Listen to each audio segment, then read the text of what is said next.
ESPN welcomes you to the following presentation of the National Football League.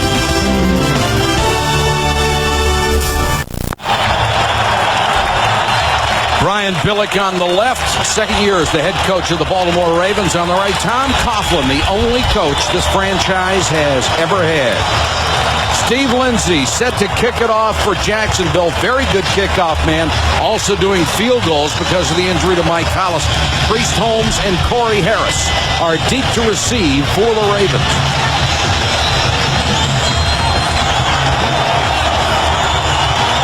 Alltel Stadium is packed on a beautiful October night.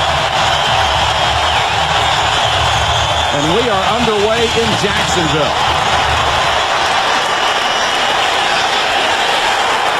The Ravens will start from the 20. Their quarterback, Tony Banks, who had the best game of his career in the first Jacksonville meeting, 5 touchdown passes out of his 8 for the season. Lewis and Ian Badejo, the backs. Ismail and Taylor, the wideouts. And Shannon Sharp, number 2 on the all-time list for catches by a tight end. Injuries up front. Spencer Folau starts for Jonathan Oglin. Mulatalo, Mitchell, Flynn, and Swain.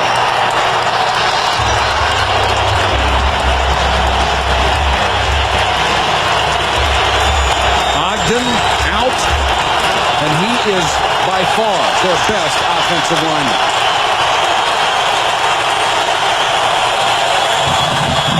Banks to throw on first down. A little swing out into the flat. And Jermaine Lewis takes it up to the 35. That'll be a first down. The Jaguars defense has struggled up front. Wynn, Smith, Payne, and Tony Bracken's a starter in the Pro Bowl last year. The linebackers, Martz, rookie T.J. Slaughter for the injured All-Pro Hardy Nickerson, and Hardy. In the secondary, Bryant and Aaron Beasley, the club's all-time leading interceptor at corner. The safeties, Darius and Logan.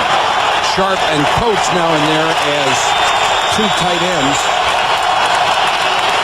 Jamal Lewis, the rookie, who has wrested the starting job away from the veteran Priest Holmes. I want to go back to the first play that they ran. They put Jermaine Lewis in the backfield. Now, both he and Jamal Lewis, they're back there, they're bent over. You look at them, you can't quite identify them real quick as everything gets started in the game. You get your fast little wide receiver out right away. Changes things up a little for Billick's offense. 2nd and 7 for the Ravens.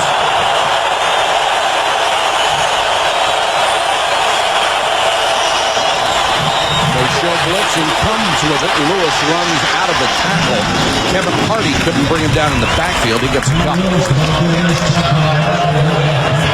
Jacksonville, you really got to believe they're going to take everything to heart, because what is said about them, they can't run the ball, they can't stop the run. Here comes Baltimore in here. They can run the ball, they can stop the run.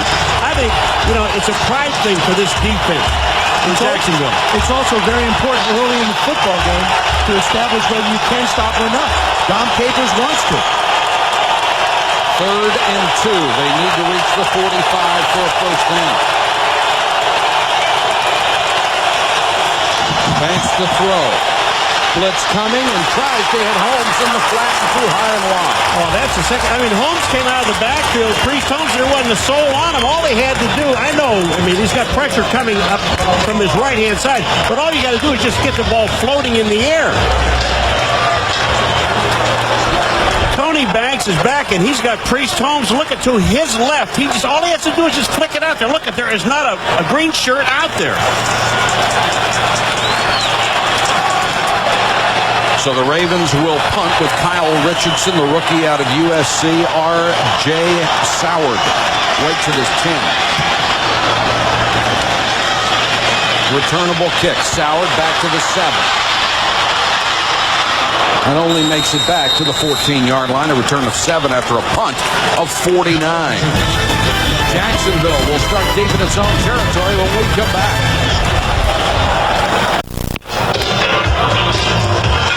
Our overhead shots tonight provided by the Yahoo Sports Aerial Cam, high above Alltel Stadium in Jacksonville, Florida. That's a beautiful shot, huh? It's a great night.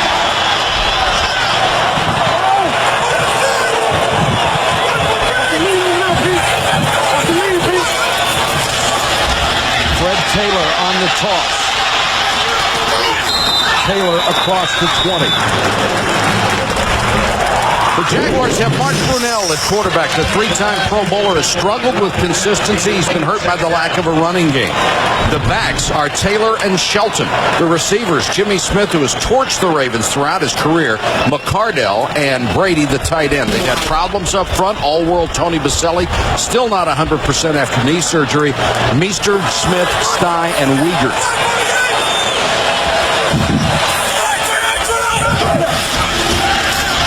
Brunell, short set, Jimmy Smith. Across the 30 to the 31-yard line. The Ravens defense is tough. Rob Burnett, the AFC Defensive Player for September. Adams, Siragusa, and McCrary. Great linebackers. Bulware, Ray Lewis, a consensus All-Pro who makes plays all over the field, and Sharper. Trapp and McAllister at the corners. The safeties are Herring and 8-time Pro Bowler Rod Woodson, a Hall of Famer in waiting. Brunell out of the shotgun. Throws it away. And the Jaguars had an ineligible lineman downfield. Brad Meester was 10 yards from the line of scrimmage.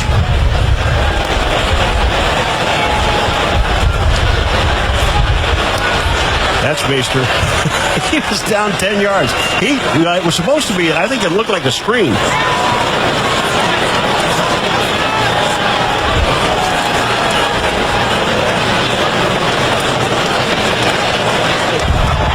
Ineligible man downfield. Number 63, offense. 5-yard penalty. Repeat first down. Ron Winter, our referee. Okay, Tony Baselli, probably the best left tackle in the game today, going up against Michael McCrary, who is number 99. That's 71-9. Watch this. These two guys will be doing this all night long, hooking up. And Michael McCrary said, you know, this guy will do anything to get you down on the ground. He is so strong, you cannot let him get his arms at you. Taylor.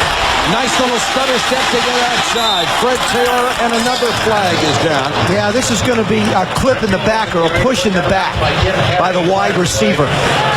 When Taylor breaks outside, the wide receiver winds up hanging on too long. And this is exactly what Tom Coughlin and Jacksonville do not need. Holding. 82 offense. A 10-yard penalty. Repeat first down. Jimmy Smith trying to throw the block downfield. Jimmy Smith is the wide receiver. You'll see him up. You see him come in and block. He's on the couch. He's just got his arm around him. And then Taylor just breaks it outside, and Jimmy's just hanging on. So now it's 1st and 20. Damon Shelton, the blocking back in front of Fred Taylor, who was averaging only 2.8 yards a carry. They just can't get on track. Taylor this time gets about 5. We'll keep you up to date on all the baseball action as well. The Yankees, top of the second, already lead 6-0. That is the deciding game between the Yankees and the Athletics. Hey, this is a deciding game for the Ravens and the Jaguars, too, because, you know, you're supposed to be the elite against the up-and-comers, and right now the elite is struggling.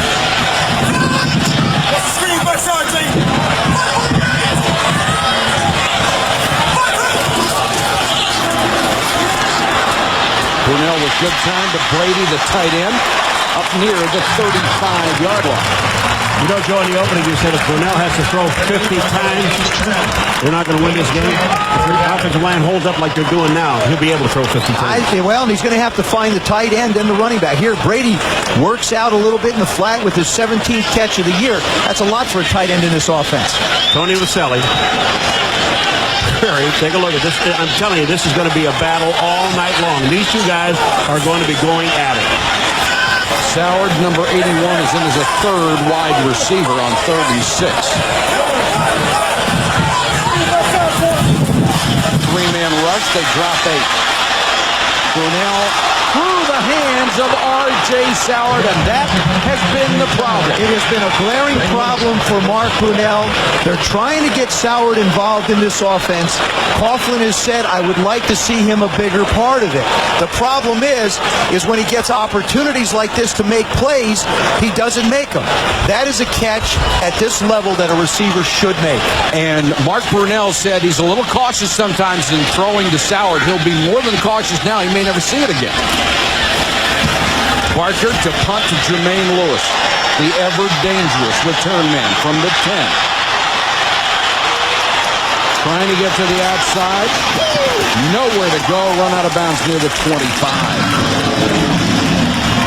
R.J. Soward, the rookie out of USC, drops a ball that would have given the Jags a first down.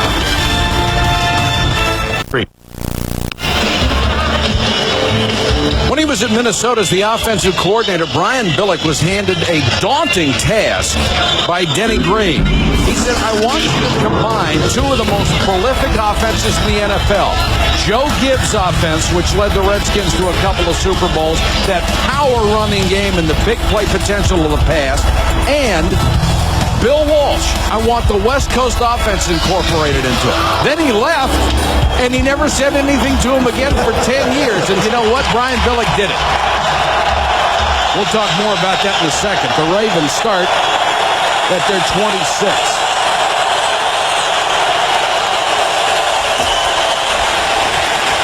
Nothing there. Jamal Lewis for a yard. What the two offenses are under Joe Gibbs, it's a power running game. It's multiple formations, and it's really the vertical passing game. And you see that in Brian's offense with the speed that he's added with the Travis Taylor. In the Bill Walsh era, it's a short passing game that replaces really the runs on first and second down. Crowd really into it now. Blitz coming. They go out to the flat, and the rookie Travis Taylor lost the ball. Jacksonville has it. Aaron Beasley just stole the ball. Flat took it away from him. I mean, this is great defense. When you take a look at Travis Taylor, now he's a rookie. Here he's at. Look at watch Beasley. He just takes the ball away from him, knocks the ball down, and then recovers the fumble. That is a great defensive play. Watch this. When he squares up, he doesn't try and give him a shoulder. He just bumps right into him. The ball comes loose. Nice individual effort by Aaron Beasley. Beasley, after a great season last year, signed a big new contract. Great for the Jags. They started the game the last week like this and couldn't take advantage. Fred Taylor muscles his way near the 30. I think if you're the Jacksonville Jaguars right now, Tom Coughlin, as the offensive coordinator, has to fight the urge to put the ball in the air. He's got to give this offense a sense of confidence running the football. I don't care if he gains a yard or two. I think it's imperative that he runs it on second down here just to make his team feel better. You know, Joe, I don't like to disagree with you. Yes, you do. Okay, throw the ball. That's what you do better than anything else. Throw it. Soward is back in as a third wideout on 2nd and 8.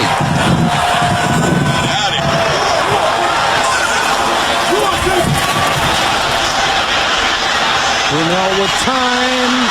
Incomplete. Once again, the target was Soward.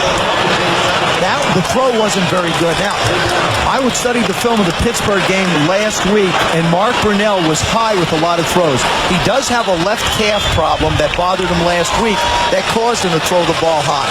There's Soward, pushes up the field, comes into the hole. That ball's just too high. But he can't, it's too high. He can't get the highs again. Brunell, I'm talking about. Put some sticking on my glove. If I was Soward. Not catchable. 3rd and 8.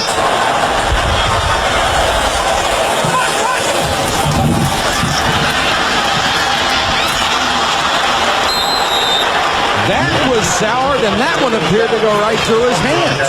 Mark Brunell is trying to do what the coach asks. Take the receivers that are open.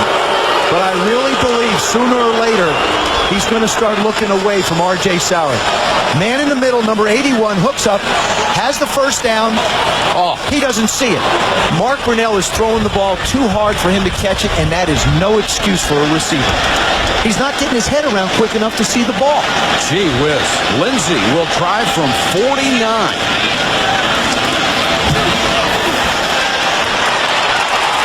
Hooked it, but kept it in. So the Jaguars take advantage of a great defensive play. Go on top, 3-0. Jaguars on top of the Ravens, 3-0 after Steve Lindsey's career-long 49-yard field goal. And Lindsey will kick it off. Priest Holmes and Corey Harris wait at the goal line.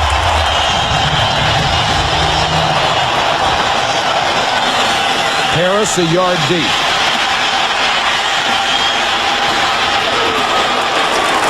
To the 27.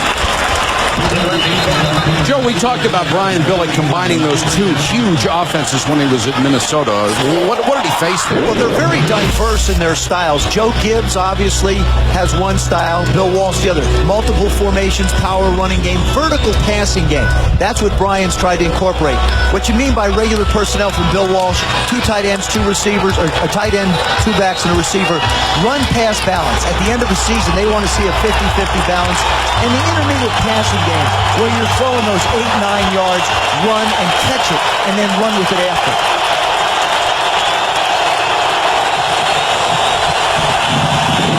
Comes the blitz. Banks with a quick out and has the completion to Ismail at the 41. This is part of the quick passing game that we were talking about. It's a nice 5-step drop. Kadri didn't play in the last game, but briefly. Good 5-step drop, turn, and fire the ball out. Now, Banks is working into a pretty good breeze on the field. I think he tries to throw one deep and may hang up in the air on it. Short passes will work well right now.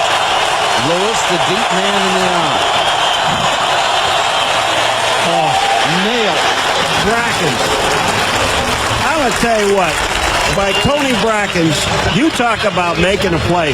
He goes inside of Spencer Falau, and then they run the play back at him, and watch the adjustment that he makes. Here's number 90, Spencer Falau, 71. Look at this. He goes inside and then back outside and then just makes the hit right at the line of scrimmage for no gain. That's a terrific play. Starter in the Pro Bowl a year ago. Known for the great pass rush, but he can also play to run. 4 carries, 8 yards on the ground for the Ravens. The Jaguars doing the job on defense. Banks trying to change the play.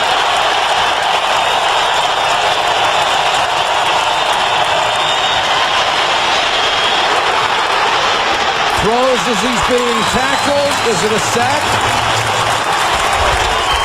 The officials pointing at each other, I believe, is just incomplete. No, there was a receiver in the area. Good job by the Ravens defensively. They went with 3 down linemen, stood Tony Brackens up into what would amount to a linebacker position, and dropped him in the middle of the field. The pressure applied by Gary Walker, who has a knee injury, did not start tonight. 3rd and 10.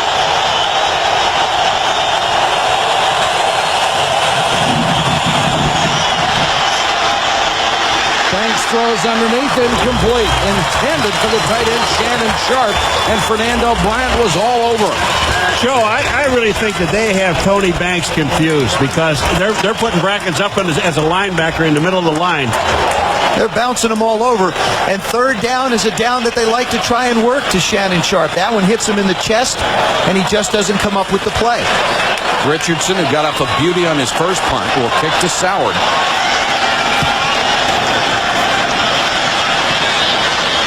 Soward from the 21 has a seam and is cut down as he crossed the 30, a return of 11 after a 38-yard kick. The Jaguars on top by 3. First quarter from Jacksonville.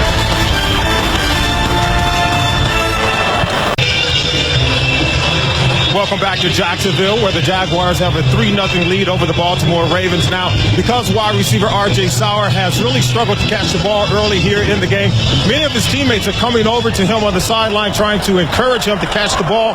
Jonathan Quinn, the backup quarterback, has been throwing passes to him, trying to get him going, and they really need for him to get going because he's matched up against the Ravens' fourth best cornerback, and that's Robert Bailey. Because the starter, Dwayne Starks, is out with a hamstring injury, the Jaguars need for R.J. Sauer to get going in this game, Mike. Brunell with a chance to run. Solomon takes it up to the 45-yard line. He does not run nearly as much as he used to, but he's still effective. They got to have some production out of R.J. Sauer, and you're going to see these two. One of them is not catchable, but R.J. Sauer, look at these balls coming in. He drops that one. I think Jacksonville, what they're going to do, he drops another one. That one you said was not catchable. This one is. I think the Jaguars are going to write a book. Just catch the damn ball. And he better. Taylor on the draw. Struggles to get up to the 47. Gee, we're going to catch the ball and get on the bus. I know. This offensive line of the Jacksonville Jaguars is somewhat piecemeal. They really only have one starter in a position that he played last year, and that was Tony Baselli. He's at 85%, but in Tony's case, that's as good as anybody in the league. True. But they've got people that have come in and are playing different positions. That's why I think it's tough for them to run the football. This is a real character check tonight, offensively and defensively. Taylor. 2 years ago, Fred Taylor set a club record rushing the football and averaged 4.8 yards a carry. That was second in the AFC rush for 1,223 yards and missed 4 games. Well, if you're going to run the ball, go in front of 71 or behind 71. He's on McCurry here. Take a look at Brady. Gets an excellent block. He's a tight end. McCurry, makes a good play. Even though they picked up about 4 or 5 yards on the play, Baselli didn't hold him long enough. McCrary, one of those guys who is just relentless.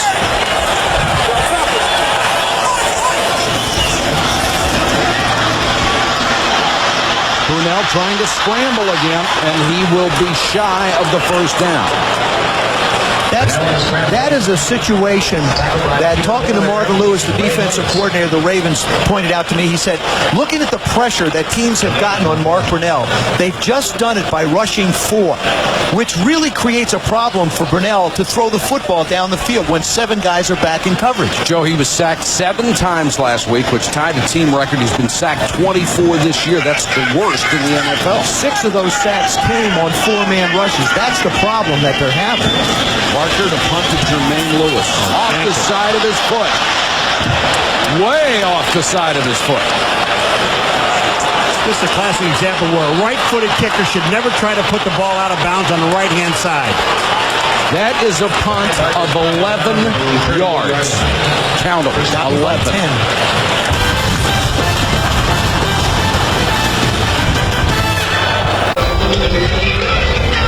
The fans are really into it. Now they're instructing the players. Look at all these things they're supposed to do tonight, and at the end, have fun. After you do all those, I don't know if you can. It sounds like golf swing. Yeah, that's right. Do this, do that, and then relax. There's a panic button. Well, they haven't hit it yet, but they're getting awful close.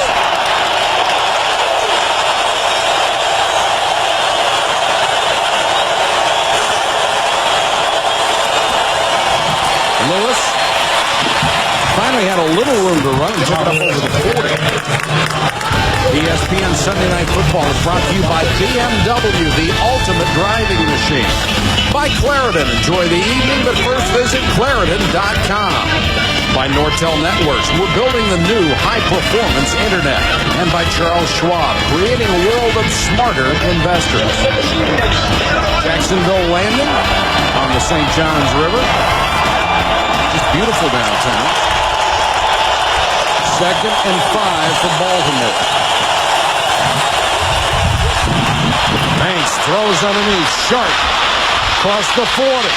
Near the 31-yard line. Finally brought down by Mike Logan. A gain of 27. What they did is they crisscrossed the tight ends. They have Ben Coates in there and Shannon Sharp. Shannon Sharp's on the right. Ben Coates is on the left. And watch, they crisscross. Here comes Sharp. There goes Coates. Sharp's open. Boy, is he open. Good Good throw, good catch, and then get down the field with it. Tony Brackens has been playing very well tonight. But Spencer Falau, number 71, gets up in his face, locks onto him, doesn't allow him to knock the ball away. That's something Tony likes to do. If Tony Banks goes on a short set, what he'll do, he'll rush only 2 or 3 yards, then try and squat the ball back down. It's Jeff Mitchell, their starting center. They are already missing Jonathan Ogden, their Pro Bowl left tackle, and Harry Swain, the right tackle, has been hurt. Mitchell, a local favorite because he played his college ball at Florida.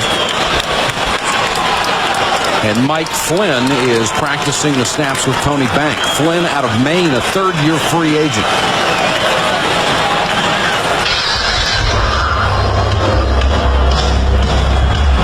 Number 60 right in the middle. Locked up on Larry Smith. This gets sort of caught in a wash. 1st and 10 Ravens. They've reached the Jacksonville 32, their best drive of the night.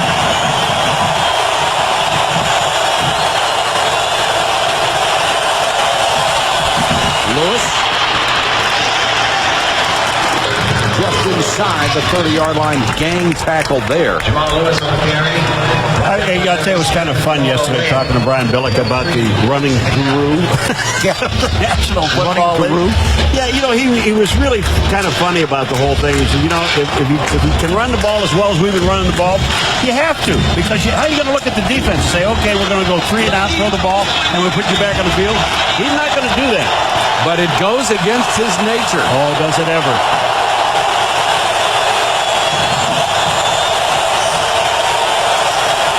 Blitz coming.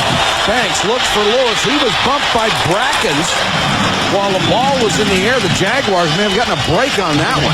Again, they decide to put Jermaine Lewis back in the backfield. This time, Tony Brackens doesn't rush, but what he does, he winds up peeling out. There's an interesting little play on both sides of the ball. Brackens is going to take out. That's Lewis. He's going to head on out there. He's going to take him as they bring linebackers up inside. Here comes the rush. Brackens decides to peel. Banks has nowhere to go with the football.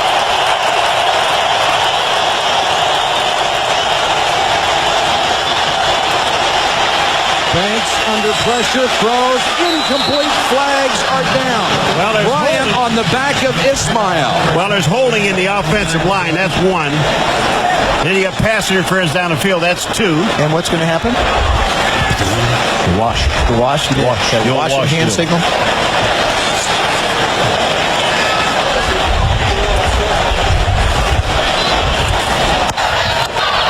Holding. Number 74, offense. Pass interference. Number 25, defense. Penalties offset. Replay 3rd down. The interference called on Bryant. The hold called on number 74, Orlando Bobo. Watch the right side of your screen. He's hooked up on Gary Walker. Winds up tackling him. And look at this downfield. You see Bryant holding on? Orlando Bryant. And then you're out of space. They're going to see it and call it. 3rd and 7 all over again.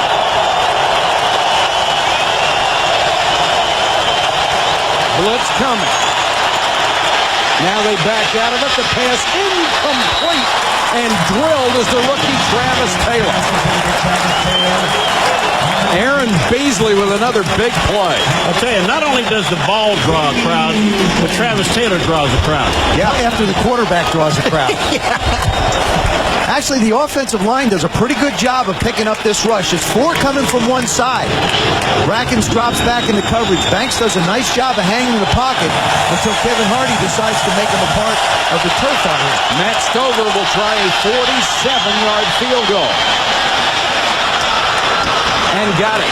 Stover, 14 out of 16 on the year, having a career season. We're tied at 3.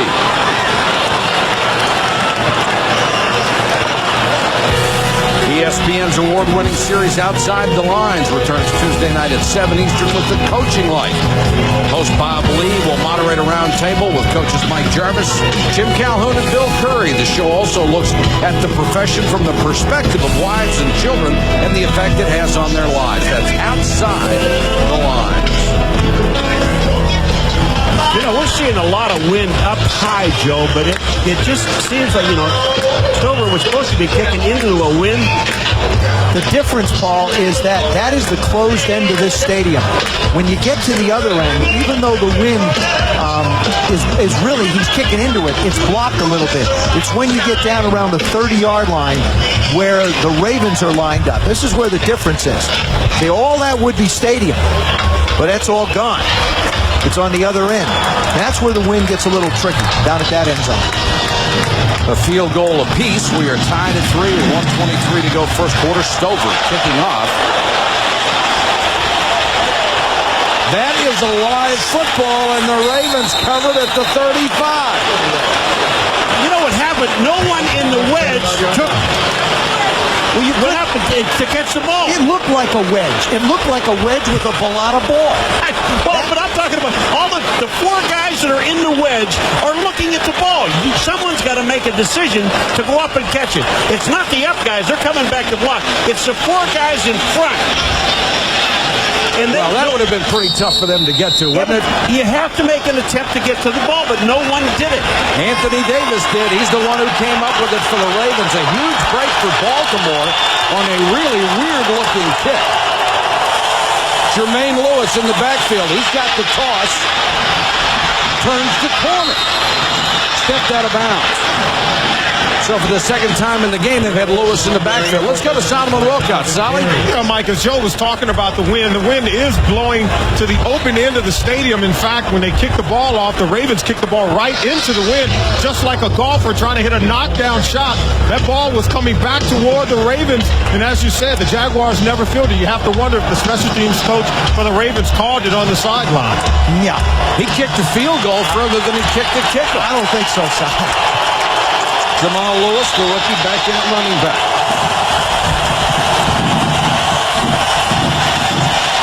Banks wants the screen and throws it way over Lewis's head. Had it set up and then couldn't convert it. Well, they had a blitz on, and strong safety Donovan Darius, number 20, was in his face. Tony Banks really hasn't executed this offense very well. He had one good half against Jacksonville where he threw 5 touchdown passes, but he hasn't executed this very well. He struggled, especially in games on ESPN. Yeah, he was really thrilled to see us coming, wasn't he? Oh, yeah. He started 4 games. They lost all 4 games. He's had 1 touchdown and 6 interceptions. And 6 fumbles. 3rd and 6. Another blitz. Oh, Beasley. Aaron Beasley has had 3 huge plays in this game. Well, what they're doing is as so many times we've seen a ball game, when you bring 8 guys up in the box, Joe, and you send more guys and they have to block. That's the concept behind Dom Capers.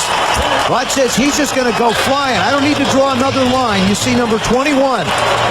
They reach out and try and block. The tight end releases. When the tight end releases on that side, there are not enough people to pick up. That's the 3rd sack of the year for Beasley, who is the all-time career interceptor for this ball club. Kyle Richardson will now have to punt. That took them out of potential field goal range.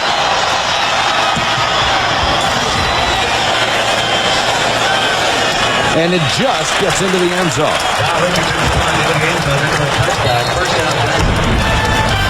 Sunday Night Football next week at 8:30 Eastern with a matchup of quarterbacks from the class of '99. Dante Culpepper and the first-place Vikings head to the Windy City to battle Cade McNown and the Chicago Bears. Coverage begins at 7:30 with prime time. Jacksonville, Florida on a beautiful October evening, and you have to think that last series, Joe, was a real momentum changer. Jacksonville really struggling. They could have gone in the tank after that break on the kickoff. Only if they can capitalize on this opportunity, Mike. That's Billick trying to explain to Banks. If you get that hot, you're going to have to hit the tight end because he's not staying in the block. Brunell on first down, Jimmy Smith. and he's brought down by Chris McAllister. They're going to call this a good catch because as he went up into the air, if he would have been able to come down uncontested, it would have been a catch. Even though the defensive back knocked him out of bounds, then it's ruled as a catch. Now, this is something you're going to see. Number 21 is Chris McAllister. He will have Jimmy Smith all over the field. This is rare for the Baltimore Ravens. They do not flop corners to one particular receiver, but they are tonight. Smith came into the weekend tied for second in catches in the NFL, third in yards. Fred Taylor for a couple up to the 32. Tony Siragusa, always been a great run stopper, in on the tackle along with McCrary. End of the first quarter, 3-3 from Jacksonville.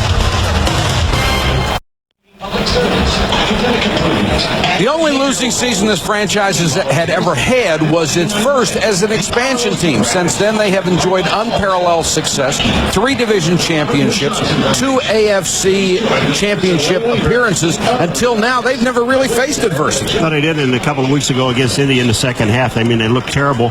And then here last week with Pittsburgh coming in here, Joe, and humiliating this football team, Tom Coughlin's very upset with his team. Well, and the players had a meeting with Coach Coughlin, and they talked about they want to have more fun. He said, you're going to have to execute better. As a matter of fact, Jimmy Smith, I thought, made a point. He said, Coach feels like we somewhat have betrayed him because we haven't done the job that we're supposed to. And they've missed some opportunities in the pass game tonight. Brunell in the shotgun. Fred Taylor gets across the 35-yard line. Ray Lewis and Johnson going at it after the play. Jaguars 2-3, the first time since '96 that they have been under 500. 65 straight games that they had been 500 or better. And Tom Coughlin chewing on an official. He thought there should have been a flag after that play. Well, he may be tough on his team, but he'll fight with the officials for his football team. And you cannot argue with the success that Tom Coughlin has had with this ball club. The numbers on Brunell, it's 3rd and 4.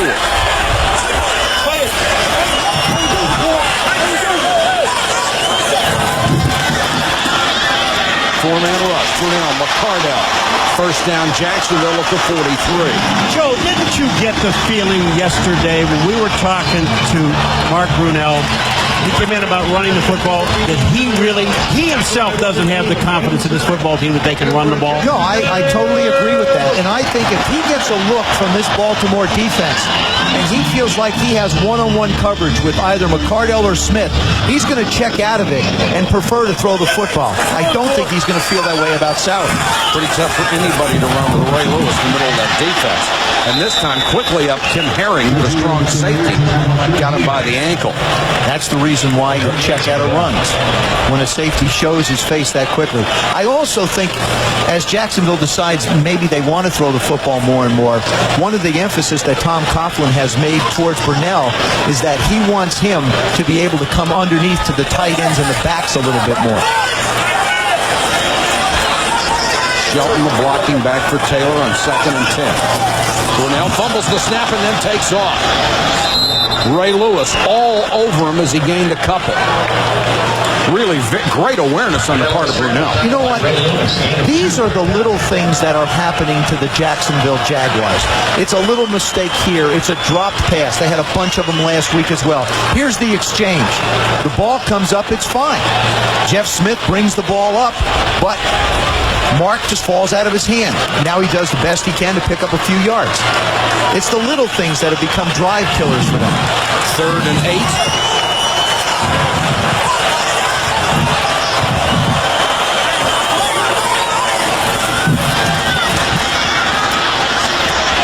Brunell rifles that one for a first down inside Baltimore territory at the 37-yard line, a gain of 18. No, you don't think they respect this Baltimore defense, and I'll tell you why. They have maximum protection for 4 guys rushing. Yeah, but look at the respect that McAllister has for Smith. He just gives him a lot of room and then slips trying to get back to him. All right, Michael McCrary, 99, Tony Baselli, 71. Here they come again. Look at this. He releases McCrary inside. McCrary, really, he never stops. Taylor, power run, ball came out, but late. He's to the 34. You know, when you see Jimmy Smith catching the ball like he just did the last play, when you look at it, I mean, this is maybe hard to imagine, but this guy is averaging 119 yards a game receiving against Baltimore. That's remarkable. Well, you go back to, I mean, when you get 291 like he did the last time these two teams played, that pads it just a little bit. No player against any team has had an average like that since 1970.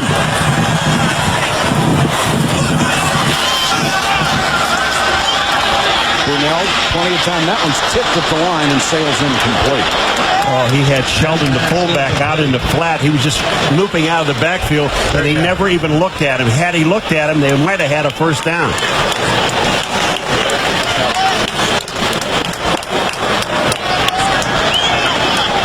We talked about Mark Brunell having a little trouble pushing off his calf.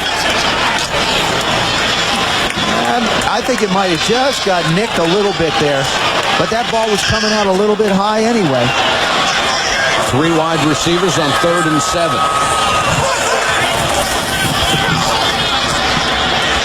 McCardell, first down to the 24-yard line. You know, Keenan McCardell is a guy who gets almost no credit, and yet he's one of the best receivers in the National Football League. He plays on the other side of Jimmy Smith, so no one ever talks about him. And he's the guy that they asked to work inside. Number 87 comes in motion, presses up, just finds the hole, and really sure-handed. Had 41 catches coming into this game.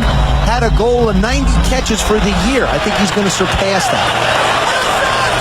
41 is tops in the NFL after 5 weeks. Back to the ground game with Taylor. Nowhere to go. Siragusa helped bury him. Their ground game is just to get the clock started. That's right, that's all it is. Baltimore is going to have to change their philosophy if Jacksonville continues to look like they want to throw it a little bit more. They can't get to Brunell with 4 people. Bottom of the 3rd, Yankees continue to lead the A's. Now it's 6-2. We'll keep you up to date all night long. Brady and Griffith will check in. Has 2 tight ends on 2nd and 11.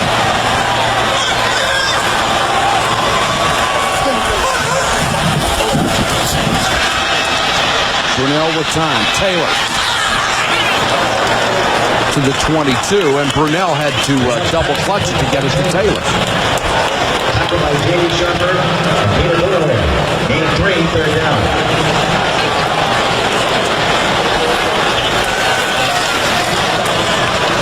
Fred Taylor, who is coming back off of a knee injury, didn't play in the first 3, sprained a knee in preseason. And you talk about a lack of a running game. When he was out of there, they had no chance to run the ball with all the injuries they've had on their offensive line. And there is the brace he continues to wear on that left leg. 3rd and 8. And Brunell wants a timeout.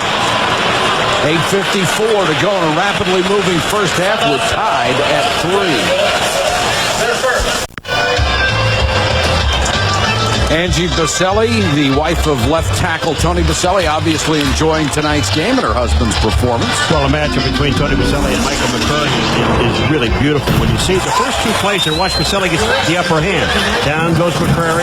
Then he's got McCurry's hold him again and gets the hands on. But watch McCurry in the next 2 plays now. He goes inside and he makes the play on the running play. Now watch this play here. He stands up Baselli and then makes the play again in the hole. So 2 each.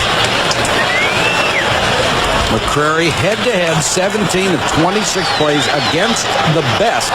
They have run behind the All-Pro 4 times, but only for 12 yards. 3rd and 1 for the Jaguars.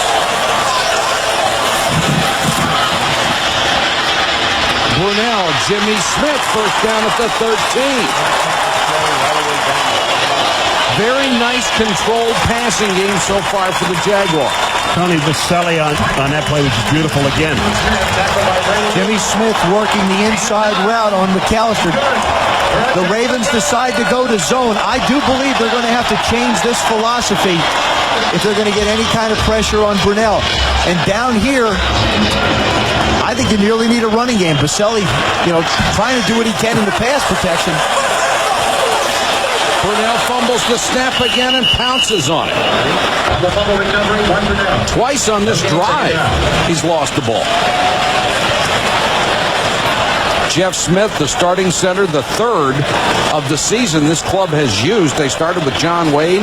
He was injured. Quentin Newyear has also played for them.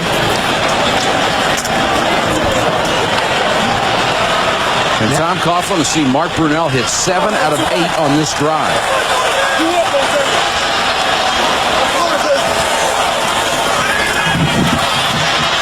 Brunell on 2nd and 10, and that's dropped by the fullback Damon Shelton. You know what's really amazing? You watch this Jacksonville team, and with Brunell going back and running play action, Joe, and knowing they can't run the ball. And Baltimore just, but it's And enough. they fight on it. Well, it's enough to respect it. You have to at least respect it down here because the linebackers feel like they can close on it quick enough. But we've seen different instances. R.J. Sauer puts the ball on the ground. Mark Brunell fumbles the exchange from center twice. You see a drop ball here by Shelton. These are not the Jacksonville Jaguars that we've seen before, and it has nothing to do with a piecemeal offensive line.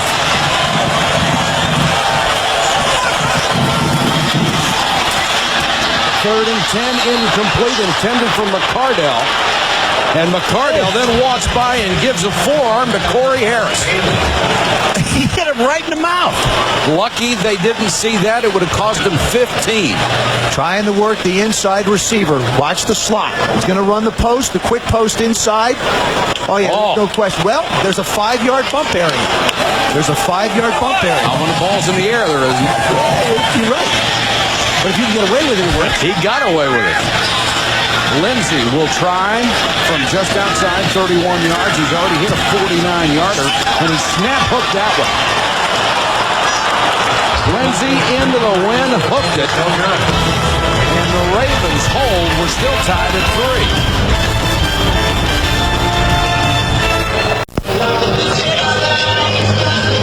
Jeff Mitchell, the Ravens starting center, working out on the sideline, has a sprained right ankle. X-rays were negative. They say his return is questionable. That last drive for the Jaguars took 7 minutes and 44 seconds off the clock, more than half of the quarter, but they missed the field goal. Jermaine Lewis, the deep man in the eye. Lewis into the flat, and he's got the pass.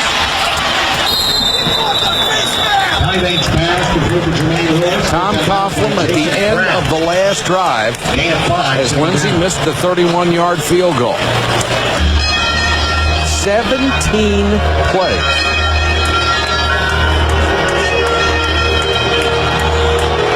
Watch Keenan McCardell after. This is Harris. Now, he wasn't covered and Bailey wasn't. He just gave a little shot. I think Temper's running a little high, maybe? How's your jaw feel now, pal?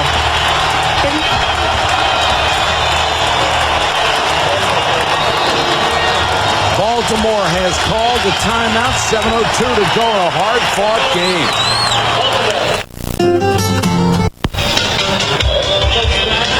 These overhead shots of downtown Jacksonville, Florida, provided by the Yahoo Sports aerial cam with us tonight.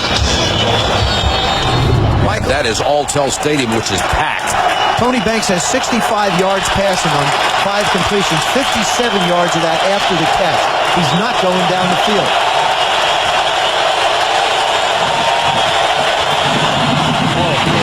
They're not doing anything with the running game either.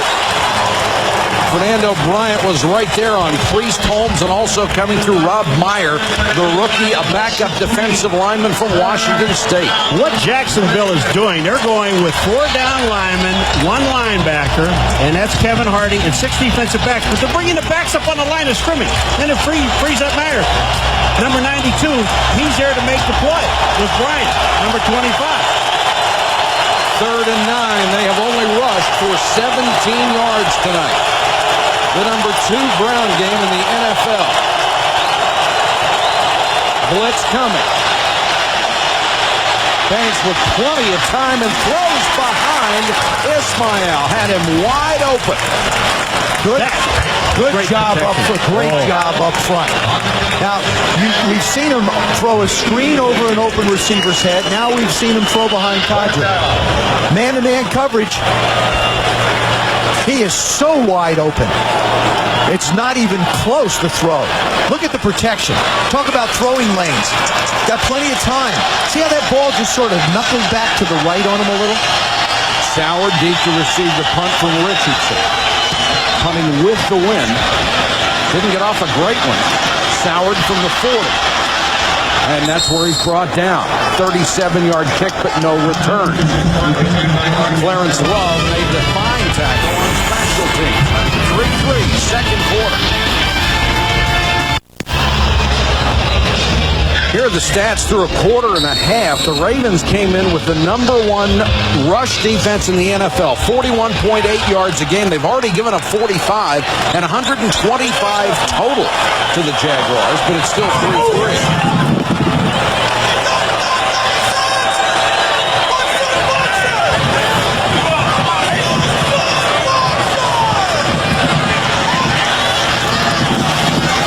Play action by Brunell. A lot of time to throw. Shelton in the flat. Got a block and got a first down into Ravens territory. And rush defense is the way the Ravens have made their living this year. #1 in the league. Here's what they have done game by game. Only the Dolphins got over 100. Look at the last two. The Bengals with 4, the Browns with 23. And even considering the state of the Bengals and the Browns offense, 27 yards in 2 games is brilliant. Needless to say, they were both shutouts. Marvin Lewis, the defensive coordinator, deciding to play a lot of cover 2 on these wide receivers tonight. 1st and 10 Jaguars. Taylor. No room to run. Lowers his head. Gets a yard. Part of the reason why they're able to stop the run defensively is because they can play the corners up and the safeties behind them and let the 7 guys control the line of scrimmage. That's the big look. What happens is there's the 7. If you can't run against those 7 guys, you're not going to be able to throw to your wide receivers effectively because they're double covered. You have to force them into single coverage outside. Adams and Saragusa, 2 great run stoppers in the middle of that defense. Brunell with the shotgun. Flushed by McCrary. Can run and gets out of bounds. 71-20 Vasily. 99, Michael McCurry. Watch this. Watch 99 McCurry. That move inside, he's the guy to force Brunell out of the pocket. That was just a great move by Michael McCurry. And I also think a lot of young tackles would try and tackle him so he wouldn't get to the quarterback and get a holding penalty. Vasily turns around, lunges at him, and knocks him off his rush. 75-80% Tony Vasily. You'll still take him over just about anybody in this game. Brunell flushed again. And has it batted down in his face. Trapp came up from the secondary to get a piece of it. And Jacksonville will have to kick it away. Trapp playing for the injured Dwayne Starks. Update on Major League Baseball in the playoffs. The Yankees, top of the 4th, continue to lead the A's. Jermaine Lewis will go deep. Barker, who got off an 11-yarder the last time he punted. It's a former Pro Bowl kicker. It doesn't happen very often. That one is tipped back, but it will hit the end zone and come out to the 20 after a punt of 43. ESPN Sunday Night Football brought to you by Best Western. Best Western, the world's largest hotel chain. By Rolaids. ROLAIDS spells relief. By Toyota. More choices, better selection. Experience Toyota today. And by Quaker State Motor Oil for protection beyond 3,000 miles.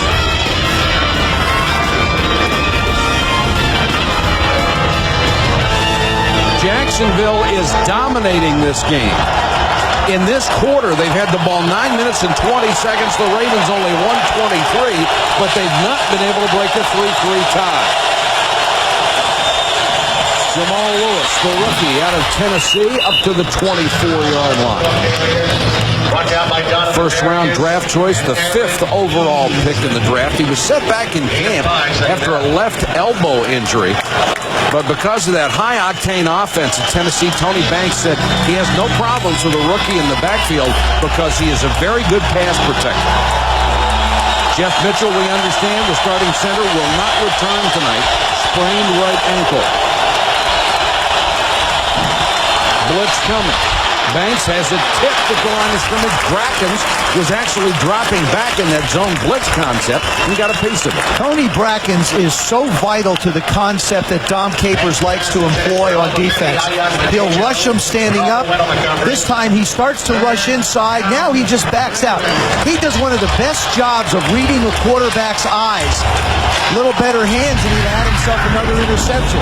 But he really senses what a quarterback is trying to do, where he wants to throw the ball. The Ravens have failed on their last 5 third downs.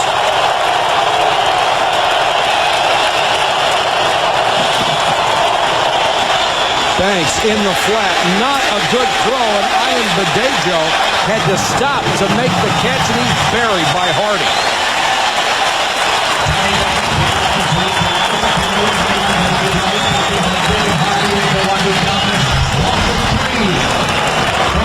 They said the Jaguars tonight would face a real test. Could they handle adversity? Could they win a game? Could they play well in a game that was critical to them? So far, they've passed the test. They have, and I'll tell you, the nice part about it, they played so solid on defense, even though they missed the field goal. They should be up 6-3. They missed the field goal, but there's no quit in this team. Richardson to kick to Soward. They should get great field position, nearly blocked the kick, and it's not a good one. Only to the 45, a 34-yard punt. Monday Night Countdown, tomorrow night at 7:30 Eastern. Mike Tirico and the gang review Sunday's top stories and preview the Monday night matchup. Then at 9, it's ABC's Monday Night Football. Warren Sapp and the Tampa Bay Bucks face Randy Moss and the 4-0 Vikings. Pretty good matchup in that one. We've got a beauty here. The Ravens tied for first in the division against a desperate Jacksonville ball club. So far, Jacksonville has run the ball 15 times and thrown 18 passes.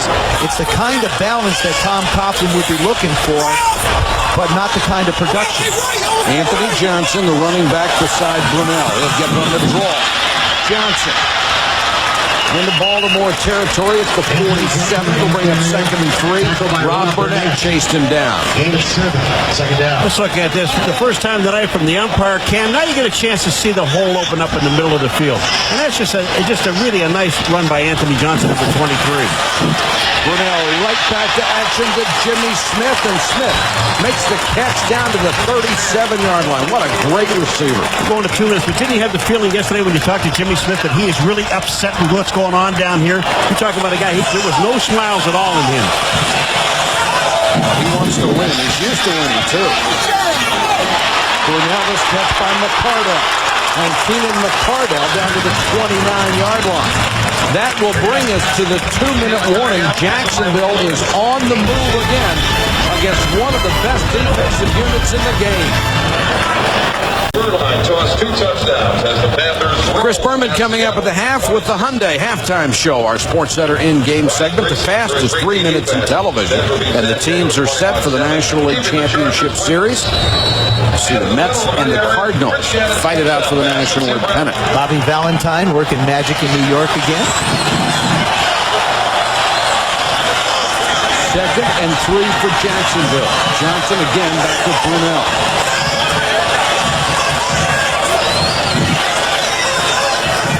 What's coming? Brunell.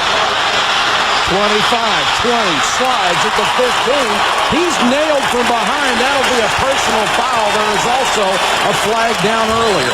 There's a flag downfield. Now, the line of scrimmage was about the 29, and the flag is on the 20-yard line.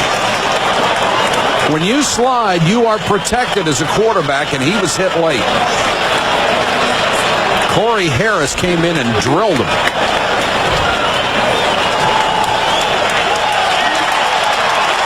Both against the Ravens. Now those are the first 2 penalties against the Ravens. They had offsetting penalties, but they haven't had a penalty in this ballgame until now, and they get 2 in 1 play. And the personal foul will be tacked on after the play. Holding. Number 35, defense. Penalties decline. Personal foul. Unnecessary roughness. Defense. Half the distance to the goal. First down. Big mistake by Corey Harris. And this is where Jacksonville, I really think, misses the running game. This is where you have to try and pound it a little bit. Brunell has now rushed 5 times for 34 yards. He's the team's leader in that department. First and goal. 3 wide receivers. Brunell loses the snap again. The Ravens have it. Ray Lewis has the football. Ray Lewis still on his feet and knocked out of bounds at the 45. The third time tonight, Brunell has not been able to get the snap from center. And a 38-yard return for Ray Lewis. Well, this time it's not Mark Brunell. This time Jeff Smith never gets the ball up to him. Boy, watch this. That ball never comes off the ground. It just slips out of his hands, and Ray Lewis winds up pouncing on it. Now look at how alert Ray Lewis is. He dives on it. He knows no Jacksonville Jaguar has touched him, so he gets up and starts to run like one of these great Jim Brown fullback runs, running over guys, around guys, through them. And he does a smart thing. He's really not looking back to try and lateral and make more out of the play. That's just great alert defense. He just kept knocking him around. Tony Baselli is down. He was trying to get involved in the tackle on the sideline. Coming back from reconstructive knee surgery only 10 months ago, January 2nd, 99, they rebuilt his right ACL. And he had made a remarkable recovery to be able to play the start of the regular season. That's his wife, Angie. Watch the left side of your screen. Number 71 comes into the picture. He just dives in. And looks like people just fell over him. I can't quite tell. Watch. He goes in to try and make the tackle. Actually does make the tackle on Lewis. And then a bunch of people just sort of fall on him. Now, the replay officials are taking a look at this to see if Lewis was touched when he was on the ground. I don't believe he was. He's not touched by any Jaguar. And he's up and running. Looked like he was touched on the way down, but that wouldn't count. Right. No, because he hadn't had the ball yet. Right. Here it is. Ray Lewis is down on the ground. Well, might have been touched by Brad Meester, number 63. Looks like he might have hit him with his hand. But the other shot, it doesn't look it. Right. And it would have to be conclusive to overturn it. Here it comes from the other side. If he is touched, he's touched from the left side. Well, see, there's Meester 63 on the top of the pile. Now, all he has to do is touch him. But if he's on the ground and he's touched, he's down. But Jamie Sharper, number 55, I think is blocking the view of his hand. Here it is. This is the better shot at it. Look at 63. Does he touch him? Boy, I tell you, that is not conclusive. And I don't think they can overturn that. Here's the other part of it. What a double whammy this would be. The Jaguars, with another impressive drive, have a chance to score and go ahead. They blow that, and then their all-world tackle, Tony Baselli, is still down on the field.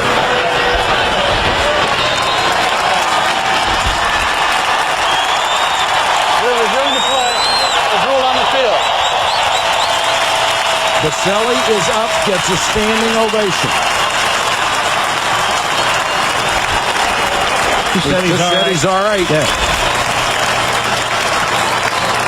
Remember, when you review it, what you see has to be conclusive to overturn the call on the field. The call on the field was a fumble, and Ray Lewis could take off and run with it. I don't see anything in the replays that shows any different. It's hard to tell whether Meester gets a hand on him or not.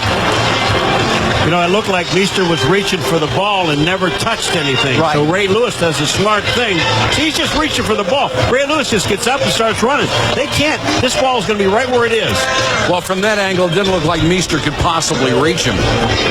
You can vote on your computer. Cast your vote on ESPN.com or NFL.com. Click on ETV for our live interactive poll and tell us, should the play stand or not? 78% said it should. And 22%. Those are the ones who are not here tonight in Jacksonville that are watching at home. Got almost 3,000 votes on that. These people are really quick. And for Tony Banks, this has not been a good half. He has not played well. He's missed a lot of opportunities to get the ball up the field.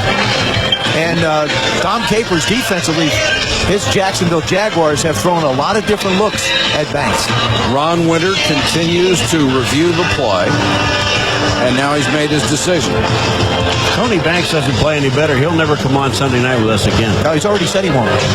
Well, he'll see us and run, or we should run.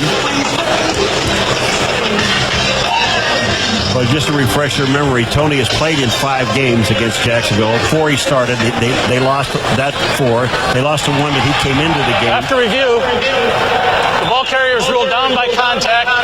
Number 80 touched the recovering player's foot. The ball is on the 7-yard line. Please reset the game clock.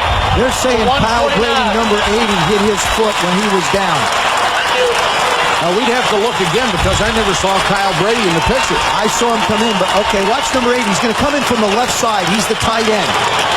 He comes in, he tries to block Jamie Sharper. Now, they're saying that he hit his foot. I got to be honest with you, I can't see it from that replay. Now, there's Brady at the bottom of the screen, number 80. And he's on the other side of Jamie Sharper. He didn't look like he was anywhere near him. No. Big break for Jacksonville. Baltimore pushed back now to the 7.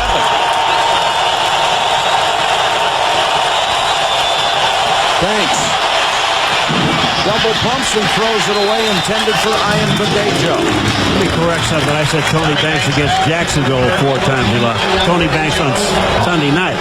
Correct. Or at Thursday on ESPN is 0 for 4. Okay. You know, I think Brady hits him on the way down as Banks is going to the ball. Watch number 80 come from the right side of your screen. See, his left, it actually looks like his left forearm might have gone over his leg, but it was hard to see.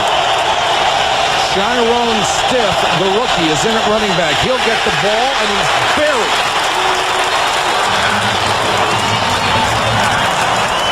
Jacksonville takes a timeout.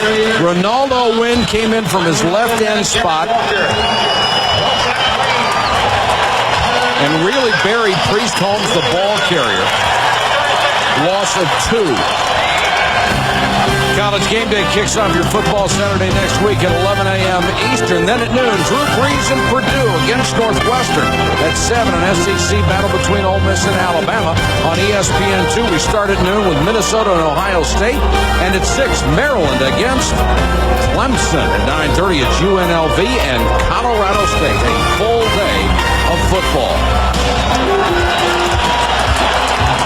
Baselli had his bell rung, and he has gone to the locker room. That means he will probably, being an offensive lineman, be back out there next series. 3rd and 13. The Jacksonville defense has been splendid. Banks from his end zone. And he gets it out to the 12. That will be well shy of a first down. And Coughlin wants another timeout and gets it with 1:28 to go in the half. Boy, I'll tell you what, the defense has been just outstanding. Jacksonville, they have no more timeouts. Tony Banks did a good thing there, though. He managed to pick up at least some yards and give his punter an opportunity, Kyle Richardson, a chance to not have to stand on the back of the end zone. Baltimore came into this ballgame number 2 in the NFL running the football, number 7 in total offense, and they have simply been shut down by that highly criticized Jacksonville defense.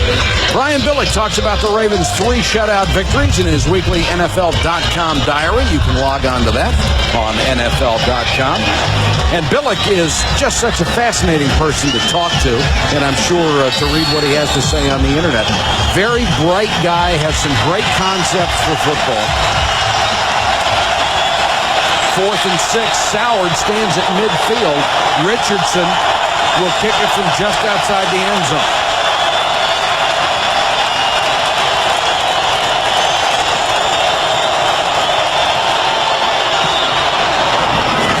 A nice high sailor with the wind. Salad all the way back to the 38. Still on his feet, back to midfield. 12-yard return after a punt of 50. And again, Jacksonville with splendid field position. To the 50-yard line, first down Jacksonville. Todd Fordham, number 78, will come in at left tackle for the injured Tony Baselli. So Jacksonville does not have an offensive lineman playing the same position as last year, and they only have one starter from last year. It's Zach Wiegert, number 77, who's now at right tackle. His normal position was right guard. So this is a total amalgam of different guys. That's Quentin Newyear, who is the new center.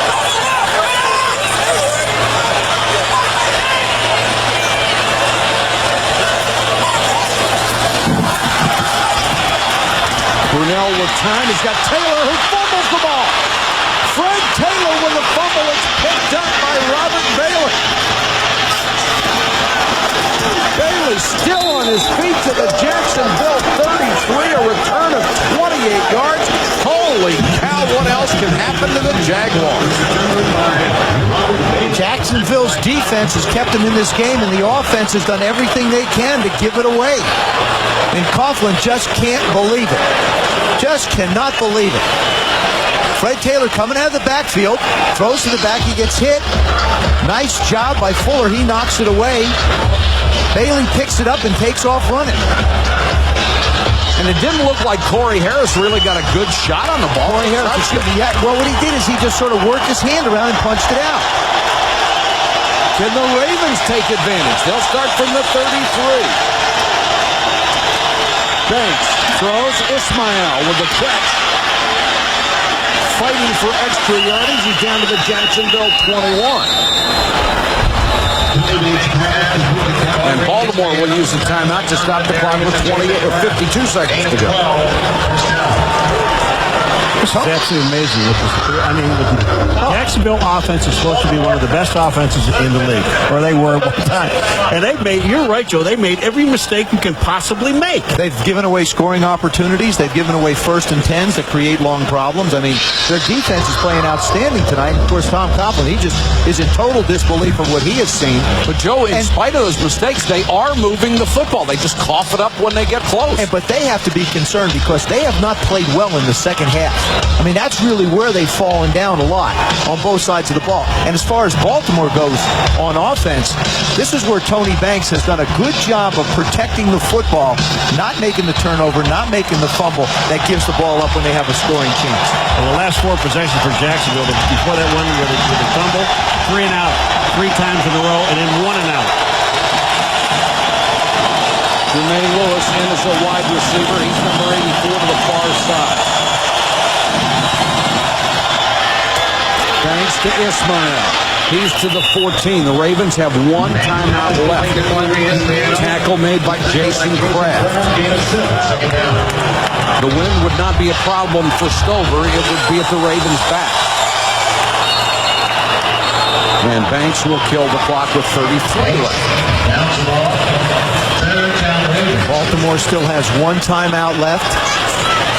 I think you just keep on working outside.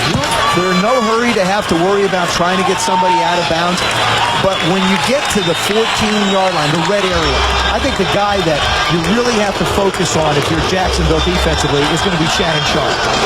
They brought him in here for a reason. Brian Billick likes to work his tight end down around the goal line.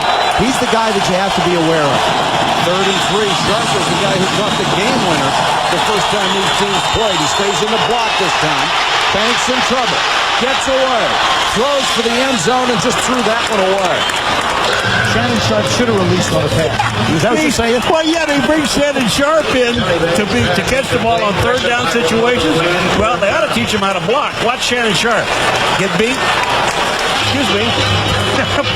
Blocking was not what got him to all those Pro Bowls. That's right. Ronaldo Wynn ran right by him. Matt Stover will come on to try a field goal. He scored all the points last week, and Tom Coughlin knew they blew an opportunity for a sack, but now Stover will have to try a 32-yard field goal. He's already hit from 47. And Stover puts it through. So in a game and a half, the Ravens have scored only 18 points, all off of the foot of place kicker Matt Stover.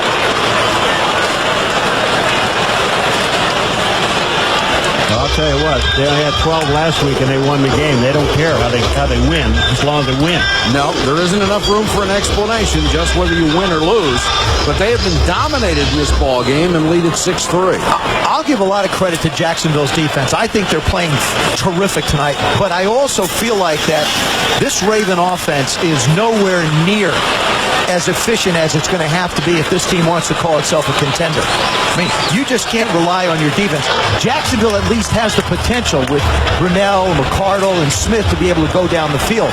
Right now, Baltimore is doing what they need to win each game individually and not really developing, I think, any kind of an attack down the field. It's put an awful lot of pressure on your defense. I know they're good.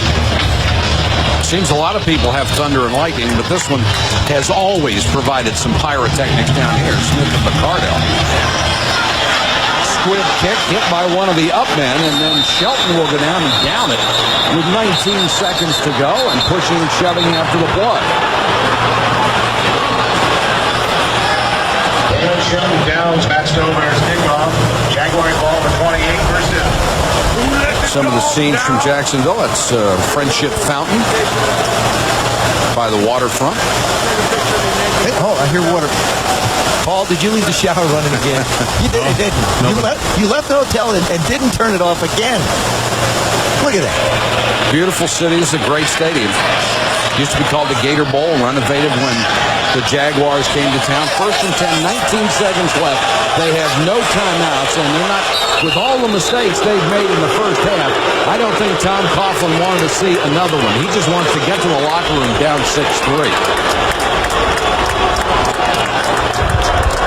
Check in with Solomon Wilcots on the sideline. Solomon? Yeah, Mike, right now I'm joined by Baltimore Ravens tight end Shannon Sharp. And Shannon, Brian Billick wants an explosive offense with a vertical passing attack. So far, it hasn't happened for you. What has to be done to get going in the second half? They're not going to give us anything deep. They have blitzed every play. They're bringing full week a lot of times, and it's making us hot. So we're just going to have to take what they're giving us and break a tackle and hopefully take it to the house. All right, thanks for stopping by. Let's send it back up to you, Mike.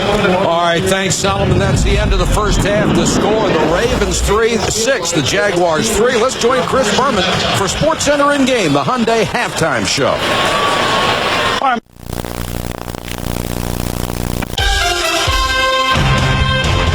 We just got to go out and play Jaguar football, be tough, play fast, and be very physical. You have to find a way to win a game like this in Jacksonville. This game right here can do wonderful, wonderful things for our season. It has been physical and more. It's a 6-3 halftime score. You're watching Sunday Night Football on ESPN. We're in Jacksonville, Florida, on a beautiful October evening, getting a little chilly here at Alltel Stadium. A few minutes ago, our Solomon Wilcots talked with Jacksonville head coach Tom Coughlin. Coach, you had the 2 turnovers in the red zone and 3 fumbles on the center quarterback exchange. What do you do to address the problem? Well, we have to change the center right now. I mean, Jeff Smith was playing along and doing fine, but the key situations, we put the ball on the ground. It's a tight ball game. It's out here in the second half. I'm not worried about the first half. I'm worried about the second half. All right, good luck, Coach. Back up to you, Mike. All right, Solomon, thanks very much. The Ravens will kick off to start the second half. Would you love to have been in there at halftime? No, sir. I would have. You think they're a little bit tight before? Whoa, baby. I think Tom will tighten the notches down just a little.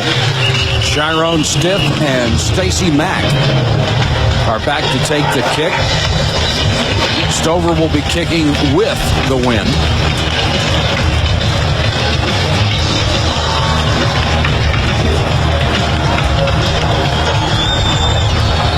.6-3 Ravens. We're set to go with the third quarter. Stiff from the 7. Across the 25 to the 27-yard line. The first half was just a bunch of mistakes by the Jacksonville Jaguars. I'm sure that's what Tom Coughlin talked about at halftime. There's a drop by Sauer on third down. There's a snap fumble that Brunell has to pick up. Lewis makes the tackle. There's an exchange that never gets to him. Lewis winds up running with it. Now, Fred Taylor makes a play. That gets fumbled and really allows Baltimore the opportunity to take a 6-3 lead. Smith is out. Quentin Newyear is in as the center.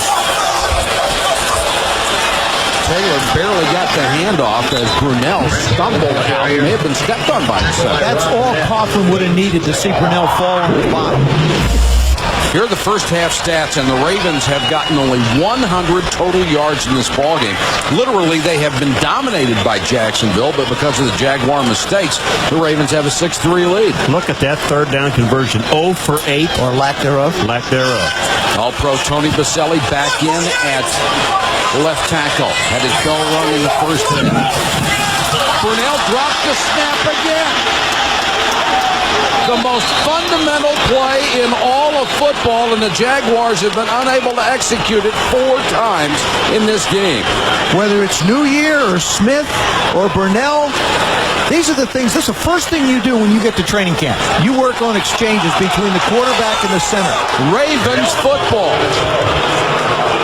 Holy cow. Mike McCreary, again, his individual effort helps the Ravens get this, but they're looking at each other saying, what's going on? Whose fault is it? What's happening? I'll tell you what it isn't. It isn't a Happy New Year. Here comes the exchange. Brunell opens his hand up. He has it and then just loses it. That's just really a poor job by the quarterback. Now look at McCreary. He just comes in to make a play on the ball. Fred Taylor tries to block him. Look at that. You can't get your hands that far apart because there's nothing to close on. How long can the Jacksonville defense hold up with the Ravens having all these opportunities? At least that play, Lewis gang tackled after a gain of 2. I think that the Jacksonville defense can hold up all night unless the Ravens decide that they want to try and put the ball down the field. Checking in with Solomon Wilcott. Solly, what do you have? Yeah, Mike, coming into this ball game, Mark Brunell has been sacked 4 more times in each ball game so far this season. What I've noticed from down here on the field is he's really quick to bail out. He needs to stay in the saddle a little bit longer, but so far he's getting out of there really quick, and he's feeling the pressure of the defense from Baltimore. Back up to you. All right, Solomon, Jamal Lewis in there, deep man in the eye. Banks, Beasley from behind. Aaron Beasley with his 4th huge play of the night, his 2nd sack. He's got 4 on the year. You know what I don't understand? Now, Shannon Sharp said on the way out, they're blitzing on every single down. Here they come again from the blind side of Banks. Beasley, watch him sneak in. He's a corner. He comes in. Banks, you've got to be able to see this. Or the back has to be able to see something. But he comes from the blind side. They know they're going to blitz, and nobody's picking it up. The other thing is, if you're a quarterback and you've got a play-action pass called and you see a blitz coming, the play action isn't going to affect anybody. Just get back. 3rd and 17.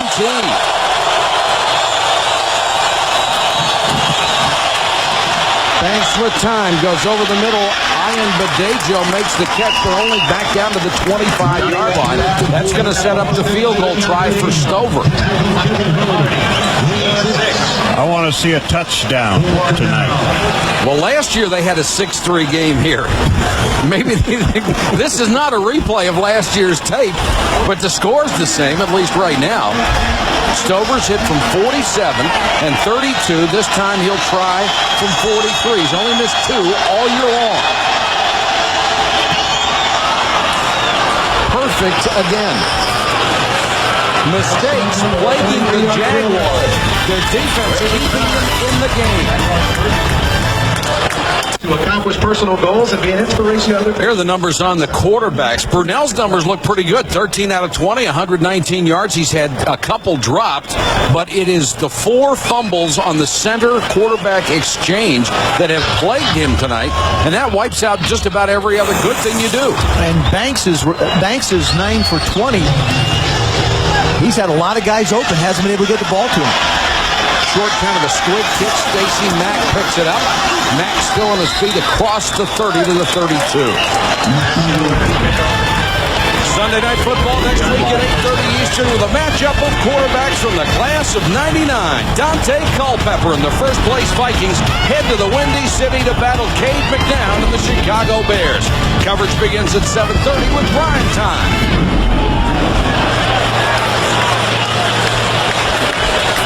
Oh, see? Yeah. Way to go. You're not answering your mail again. Oh, that's our waiter from last night. He also wants to know where his tip is. James, there is no tip and no picture, pal.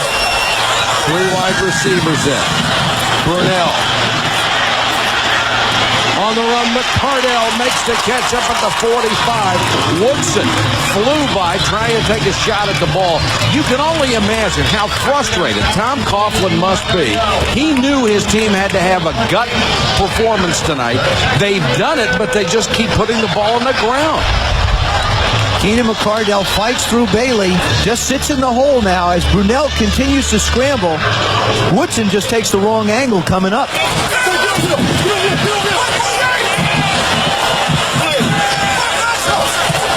Taylor on the toss. There is a flag down. Taylor had running room, picks up 8. Now we'll check the marker. That's going to be on Kyle Brady. Now, I'm not sure whether the ball was snapped too soon because it looked like he was moving over to get in position to set at the tight end position.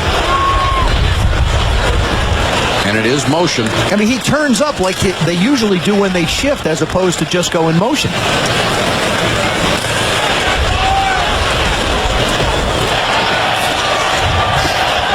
Illegal motion. Number 80. Offense. Moving forward at the snap. A 5-yard penalty. Repeat first down. Kyle Brady's going to come across the formation. He's going to work real across the formation. Now, normally he sits down there. This time he just keeps and turns. The ball is snapped before he ever gets a chance to set up. That's a nice block. 1st and 15.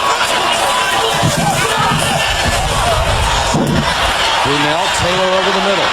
Tripped up as he got to the 46-yard line. Mike, let me give you a couple interesting little stats. In the last 6 drives, Jacksonville, 1 first down. How about this? They've crossed midfield 6 times, and they have 3 points. They've done everything you could possibly do wrong on offense. Keep in mind that Mike Hollis, the most accurate field goal kicker in the history of this game, is still out. He might be back by the end of October. Lindsey has hit 1 out of 2 field goals. Will that be a factor? Blitz coming. Brunell hit, lost the ball, and fell on it.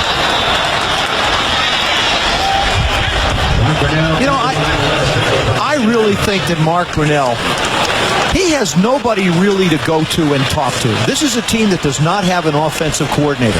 Tom Coughlin is the head coach and calls the plays. The only other one are the Washington Redskins with Norv Turner. I really think that Mark needs somebody to go to on the sidelines and just settle him down a little bit. There are a lot of expectations placed on his shoulders, but you need somebody to talk to. 3rd and 14. 4-man rush. Now it breaks down, and Brunell throws to Brady. Brady up near midfield, but 6 or 7 yards shy of a first down. Now explain why he can't. Well, because Tom doesn't have the time in a day. Exactly. I mean, when Chris Palmer was here as the really go-between, the buffer, at least he had someone to talk to. I think when the head coach is doing all the play calling, it's difficult if you have no one to turn to. And you might say, well, he's a veteran, he doesn't need it. You need it no matter how many years you play in this game. Barker to punt to Jermaine Lewis, who waits inside his 10. Barker will be punting into a 10, 12-mile-an-hour wind. Goes for the sideline and gets it beautifully. Barker kills it inside the 5. Great punt. A 45-yard kick, and the Ravens will start from inside their 5 when we come back.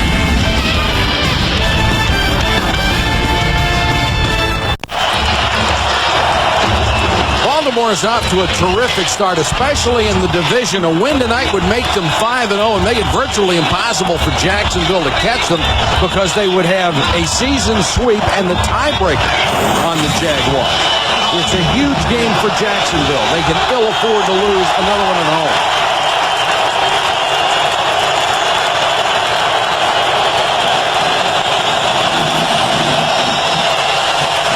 Banks in trouble. Ronaldo Wynn had him incomplete. It's a very good thing that Ben Coates was out in the flat. Yes, sir. And Tony Banks is as strong as he is. That would have been a safety. There's no flag for intentional grounding as the quarterback was affected by the defensive contact.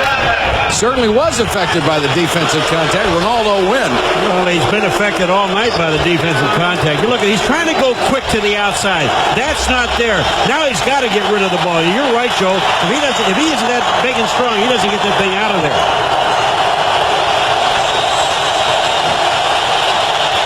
Second and 10. Banks. Flag is down. Banks throws it. It's intercepted by Brackens. No signal from the referee. Brackens is lying on the goal line. This is why you got holding by the offensive line. No signal from any official as yet. It was a clear interception. Tom Coughlin holding his breath. So is Brian Billick. Well, Jacksonville's all signaling touchdown. Except these guys. It looked like Brackens fell on the goal line with the ball. The question is, there was a flag right in the middle of the field, and it came out in a hurry. I don't care. That was an absolutely horrendous decision by Tony Banks. He is playing more scared than I've seen a quarterback play in a long time. There's the hold. That was by Gary Walker roaring through it. Well, one of the things that they were discussing, because if it was holding in the end zone,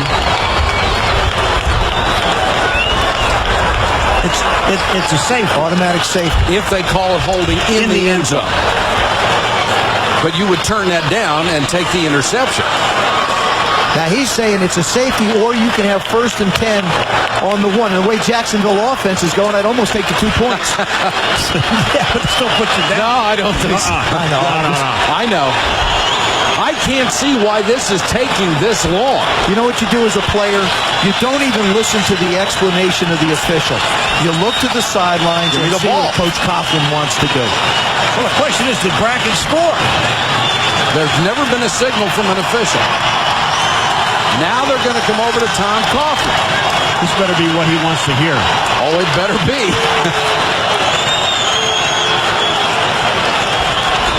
Hopefully Ron Winter will explain it to us when he's done with Tom Coughlin. Now Brian Billick is saying, hey, you're talking to him. Come talk to me. And here comes the rush up the middle. Terrific by Walker. Now he gets one. Just throw it away. Now he's trying to make a play in the end zone, trying to throw it somewhere up the field. And if it was going to go to Ben Coach, it would have had to go through 4 Jaguars. What a play by Gary Walker. He's held, and he still got there. Well, let me just say something. The holding penalty happened in the playing field. Did not happen in the goal line. So the safety is ruled. That's out.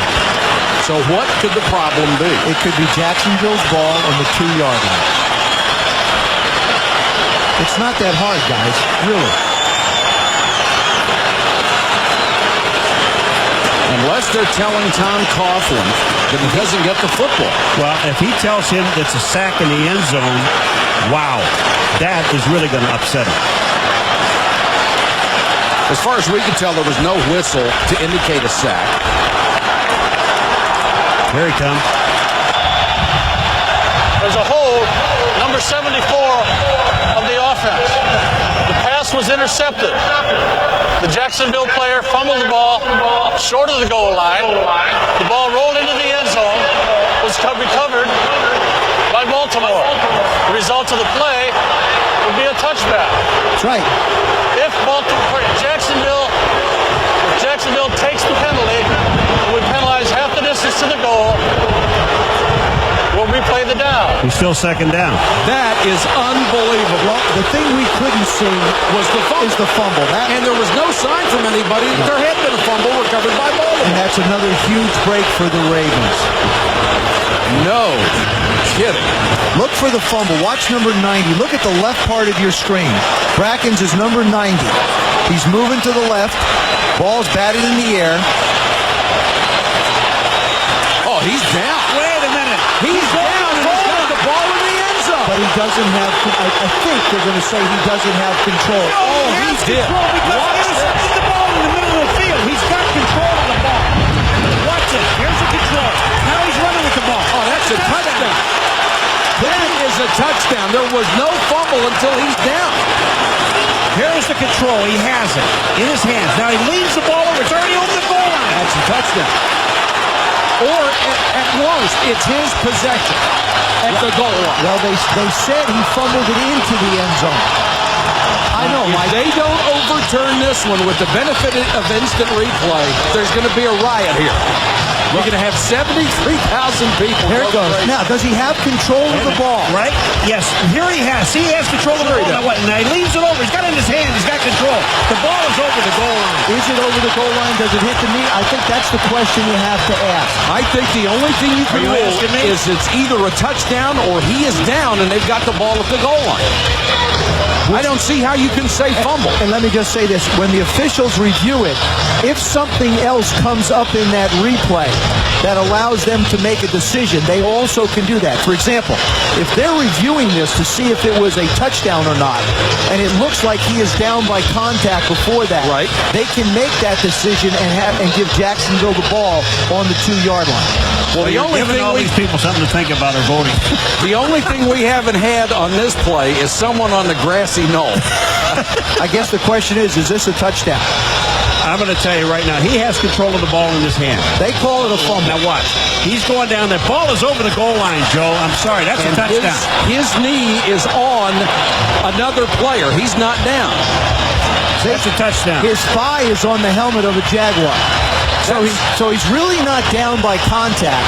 The question is he in the end zone when the ball comes out, or has the ball crossed the plane before it's come out? The ball, just for a second, for the sake of argument, just take a look at where the ball is and where the ball lands. And he's not moving forward. He's down at that position. The ball is over the line. Now, there's our interactive poll. 73% say the play should be overturned. I agree with you. I agree with you guys. I think it is a touchdown. The thing is I'm not sure, based on the last decision that was made by review, that that's the way it's going to go. Well, that's true. But this... See, what you can't tell is as you look at it, I just don't think you can tell whether the ball gets knocked up in the air. Well, it appears from that angle that the ball at least broke the plane if the entire ball didn't get into the end zone. Doesn't it to you? It just has to break the plane. I'm not sure whether it hits the player's knee before it comes out or not. I'm not sure it's conclusive enough. After reviewing the play, the ruling on the field stands. The runner was down short of the goal line. That's what I was talking about. To me, that's unbelievable. Will accept the penalty after distance to the goal line. Mike, you just... Please reset I agree with you, but what I'm trying to say is... It looks like the ball might be knocked out by the Baltimore player just before it crosses. That's what I'm assuming the decision is made from. So no interception. The penalty will move them half the distance to the goal. But it doesn't change the fact that Tony Banks is going to start playing with his head and his arm. No, he's been very fortunate. Now Brian Billick is saying, look, you spent 15 minutes on the other side of the field talking to Tom Coughlin and reviewing this. You need to come over and tell me what's going on. It is no play, just a 2-yard flag. It's 2nd and 12. And the Jaguars have to be cursing their luck at this point. And they also, the Jaguars, in all of this melee, they lose a timeout because they challenge the play. So now they're down to 2, but we're in a third quarter. This is a timeout well spent. Oh, sure it is. No question. Boy, I'll tell you what, if we had bizarre stuff... I don't think Tom Coughlin in his entire coaching career has ever been involved in 2.5 quarters of football that he's seen more things in a bad way happen to his football. Well, you would hope not. You would think if he had, he'd have gotten out of the business by now. 2nd and 12. It is still Ravens football. 2nd and 12 from their own 2.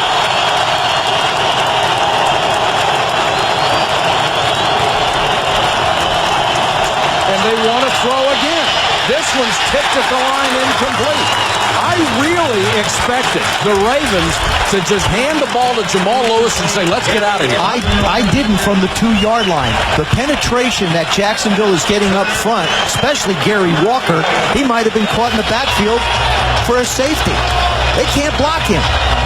Gary Walker did not start. He was injured during the week with the knee, but he has come off the bench to be a terror. Nobody on defense wants to be injured in this game for Jacksonville. They're having the ball.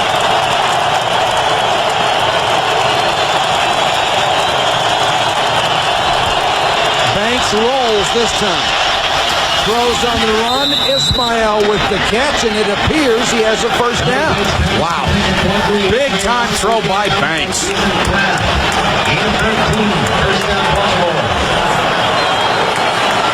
When Tony Banks came to the Ravens from the Rams, he had a tough time as a quarterback over there.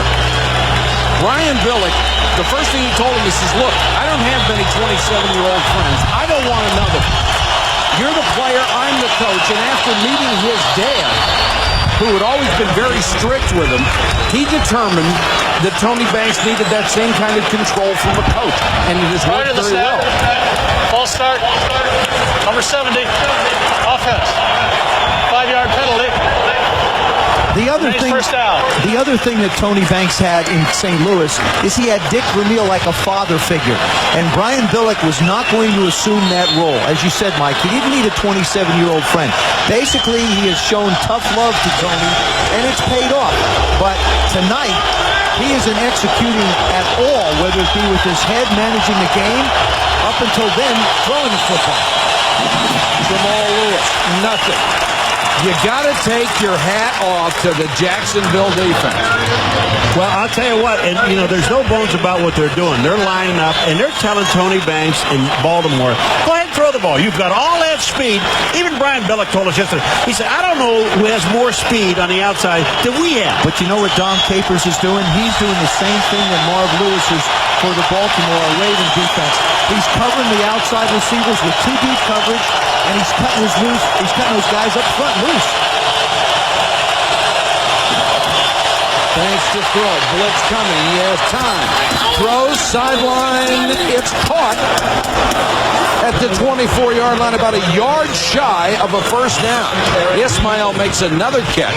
2 straight big catches for Ismail at the sideline. You talked about one of the things that Tony Banks liked about Jamal Lewis, pass protection. This was a critical one where he got the pass protection. But here it is against the too deep coverage. Kadri's speed just backs him off. Now watch number 31 make the block. Look at him come around, make the block on Slaughter. 3rd and a yard. Banks wants to throw for it. Throws underneath. Flag is down. They've got the first down. Ismail makes another catch, but it looks like it's coming back. Prior to the snap, false start, 82 offense, 5-yard penalty, remains 3rd down. Shannon Sharp, the tight end. Shannon Sharp, who? You. You talk about Billick with tough love. There's no love when Banks goes to the sideline now. He's been yelling at him. It's still tough. Burnell's not getting much love from Coughlin either. No. It's the first time I've sat down. This has been an amazing football game. Everybody in this stadium. 3rd and 6.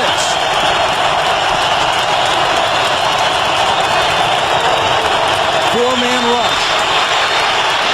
Banks to Ismail, almost intercepted. Darius had a shot at it, and so did Jason Kraft. Donovan Darius almost takes the ball out of Ismail's hand.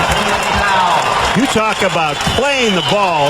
These guys, this is perfect. Watch this. The inside receiver is Ismail. Now watch, here he comes inside. Watch Donovan Darius, number 20. He almost strips the ball out. That's got to be a catchable ball. Well, I thought he almost stripped the ball out. That ball just popped out. Soward back to receive the punt of Kyle Richardson. You just wonder what else might happen in this one. High floater. Soward hit just as he touched the ball. It came loose. The Jaguars get it back. Well, that's what could happen. A 41-yard kick. Don't go away. We've got 7:05 to go in the 3rd quarter.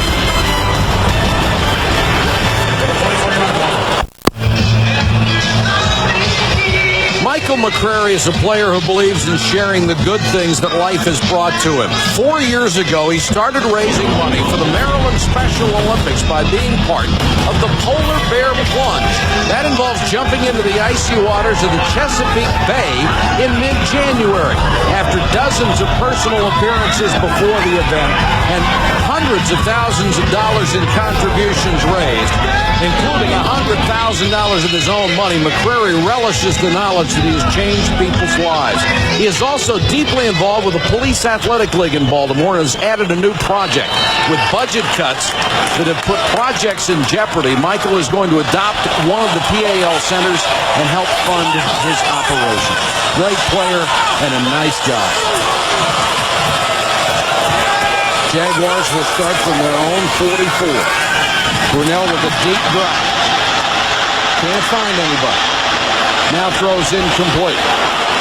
It almost looked like Mark Brunell said, oh, well, I'll just stop. Let me just stop. And he nonchalantly just throws it away. The snap has been an adventure for these guys. Here it is again. Hand gets away. Boy, look at how long he stays with the center now. I mean, that is going to cause some of the timing to change with his routes down the field. This one's just a play-action pass. But it's still going to affect him.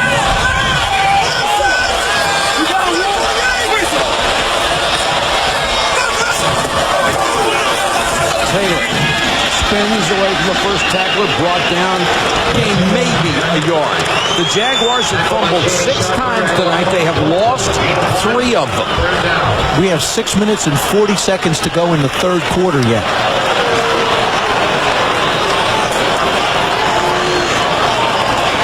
Well, we know they're not going to run the ball against this team. Pretty fair guess. You're on top of this. You're right there. Shotgun. He can't fumble a snap. Maybe. 3rd and 9.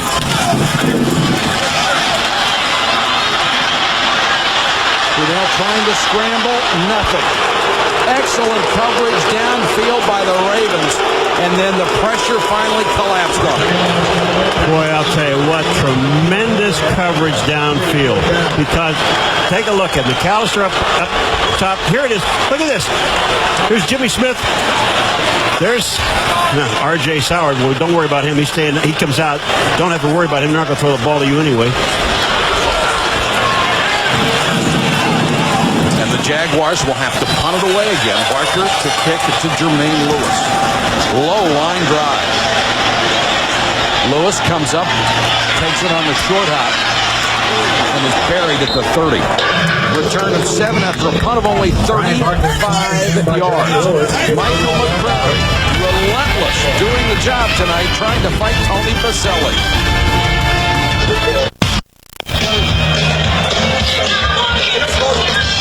9-3 Ravens. Tony Baselli and that Jaguar offensive line. They've moved the ball, but they have fumbled it 6 times, lost 3. Now the Ravens will start from their own 31. 1st and 10. Lewis, the deep man in the eye behind Ian Badejo. Moving up front, flags are down, the whistle to play dead.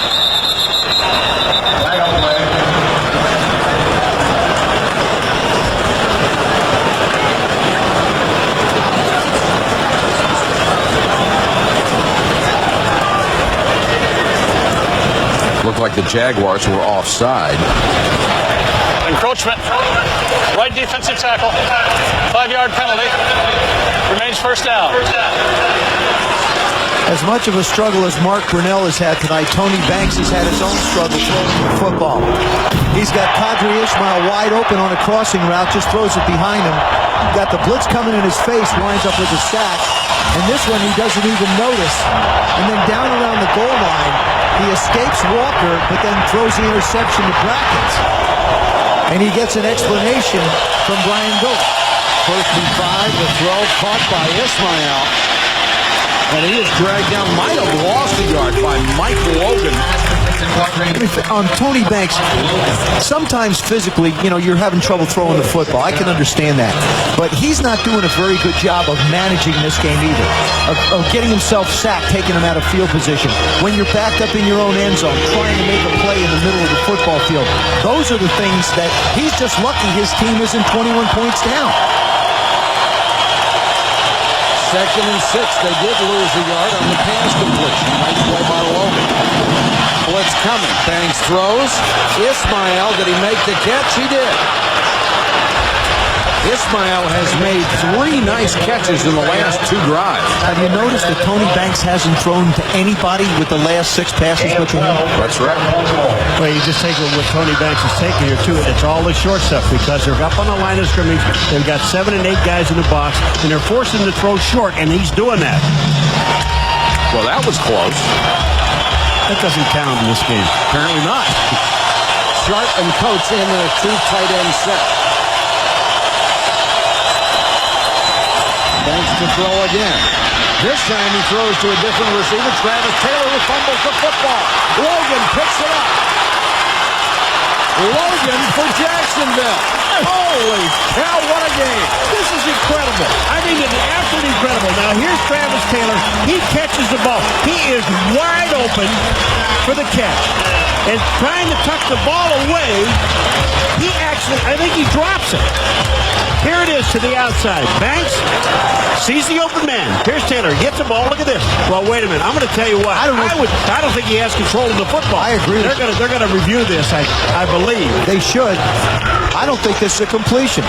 No, he's trying to pull the ball down. He never has control of the ball. And boy, is this place going to boom. If I'm Brian Billick, if I'm the coaches, now they can't hear us, so we can say what we want.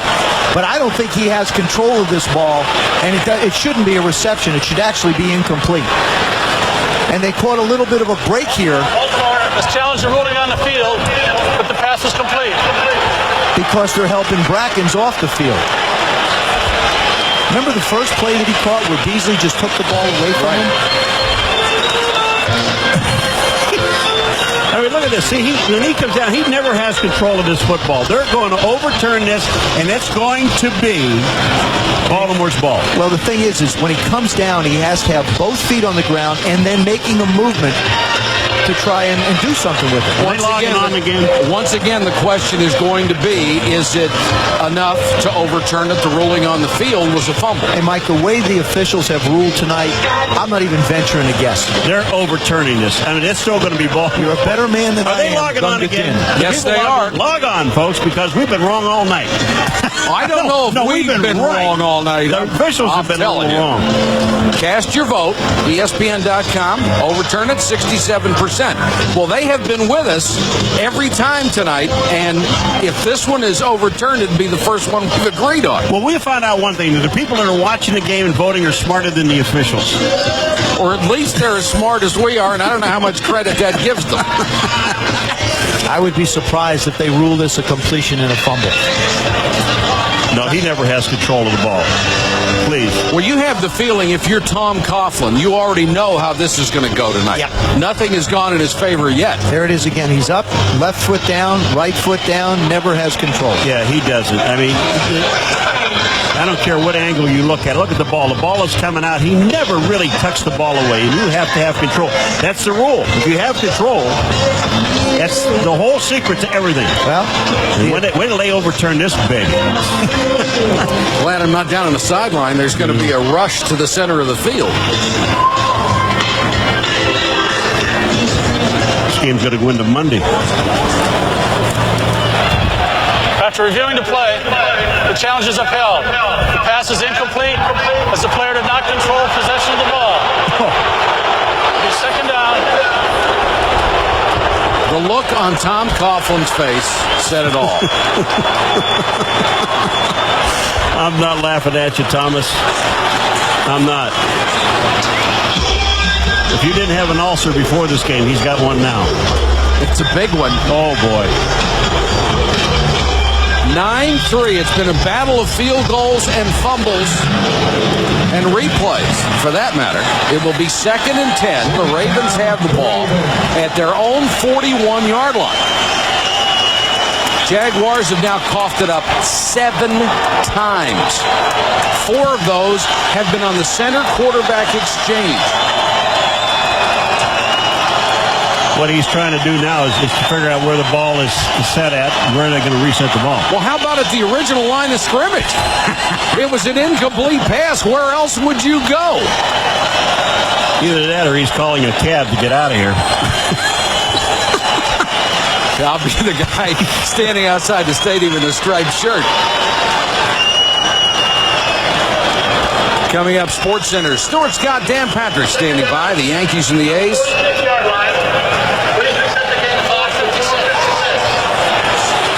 Now they will move the ball with catch-up to date in a second. The teams are set for the National League pennant race and NFL upsets and injuries.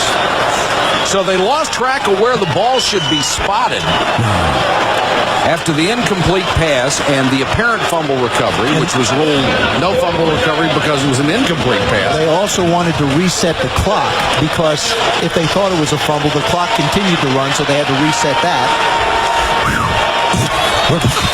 I'll tell you. Wow. You've got a column marked strange. This one goes number 1. So they got it right now. No, they don't. The ball's at the 41. This last snap came from the 46. Jamal Lewis. And he appears to have a first down in Jacksonville territory at the 49. That's the first play that looked halfway normal all night. Yeah, but that was all Jamal Lewis running the football. I mean, this guy should have been hit in the backfield. And Jamal Lewis, lots of leg strength. There's Hardy, 51. He gets a piece of him. But look at this guy. He's holding on to the football. He's seen too many fumbles tonight.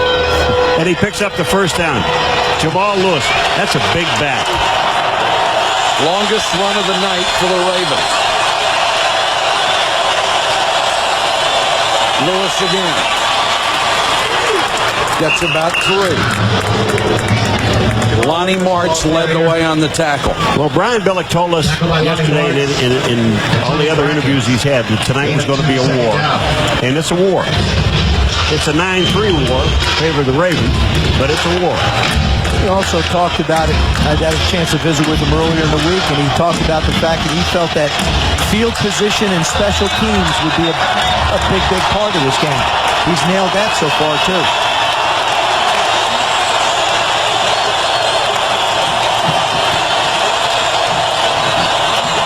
Ian Badejo, the fullback, takes a couple of steps, and Seth Payne, number 91, grabs him around the ankle. You just have a feeling that Baltimore, the Ravens, are playing not to lose. And they seem like a dumb statement, but they're not really trying to win. Well, you also get the feeling first 1 to 12 wins the game. Well, they won one last week, what, 12-0? 12-0. They're ahead 9-3 in this one. 3rd and 6.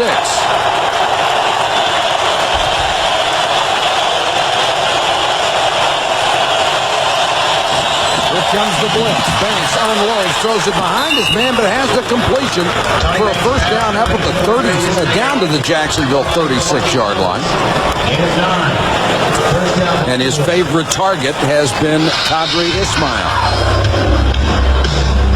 Kadri's up top. He's going to run a little post pattern, slows down. The ball's behind him. Now, one thing you have to understand, too, the plays are being called by Matt Cavanaugh. Brian Billick has stepped back, and Matt Cavanaugh is the offensive coordinator, and he's struggling to try and figure out what to get Tony Banks. Closing in on field goal range. Brackens knocks that one down. I'll tell you, this guy is just special. I mean, he has great timing, doesn't he? Yeah, he does. I mean, he's reading the quarterback. That time he was dropping up again. I mean, just sitting and looking at Banks' eyes. As soon as he sees pass, watch what he does. He'll be right here on the bottom of your screen, on the right-hand side of your screen. Yeah, perfect timing. He knocked one down before, too. I mean, he has a real sense, better than any defensive lineman I've seen on that play. Also a receptive one. Now Ian Badejo is going to call for a timeout. The Ravens stop the clock with 2:19 to go, third quarter.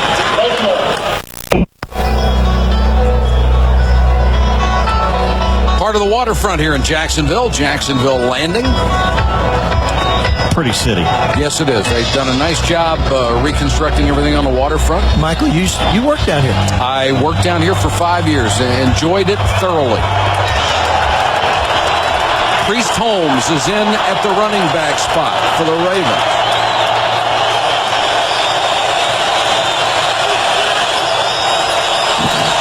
Banks to throw. Walker giving him pressure. Ian Badejo with a catch. And Ian Badejo down to the 25-yard line. The free agent out of San Diego State, who was held off Pro Bowler Sam Gash to be the starting fullback for this club. You know, Tony Brack, as we mentioned, the guy knocking a couple balls down. Just take a look at, well, this is Ian Badejo on the outside. And you know, when he came out of the backfield, Joe, there were no linebackers out there to get a hold of him. They're all rushing Tony. They're all rushing on the quarterback. They're up on the line of scrimmage. Jonathan Ogden, that's their all-pro tackle. An ankle injury. In field goal range now, the Ravens leading by 6, bidding for more. Ian Badejo in the draw. Brackens makes the tackle as he got inside the 20. ESPN Sunday Night Football is brought to you by Lee Dungarees. Buddy Lee tested, Buddy Lee approved. By Avis, we try harder. By Budweiser with a crisp, clean, refreshing taste you'll find in no other beer. And by America's Air Force, no one comes close. No one's come close to a stranger game than we've had here tonight. 2nd and 4. Lewis. Gary Walker messed up the timing of the play and then got a lot of help. Boy, Walker's been very, very impressive. It's almost like he knows the snap count.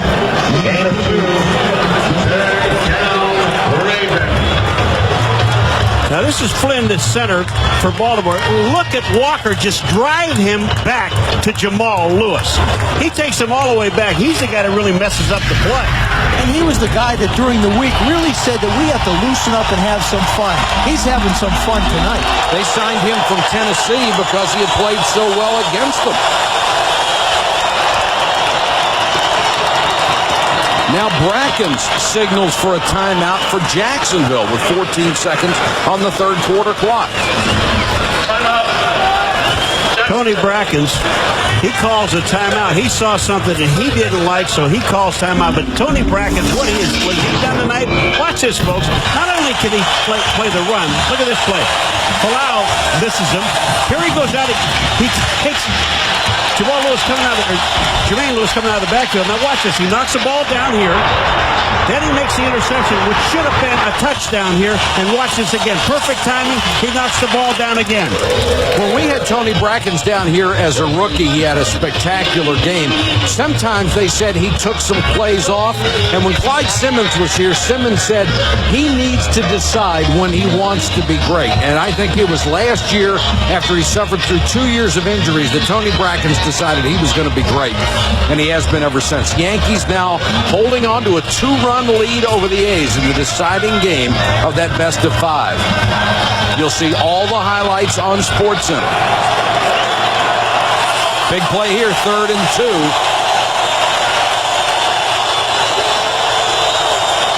And now Banks wants to change the play. Saw blitz coming.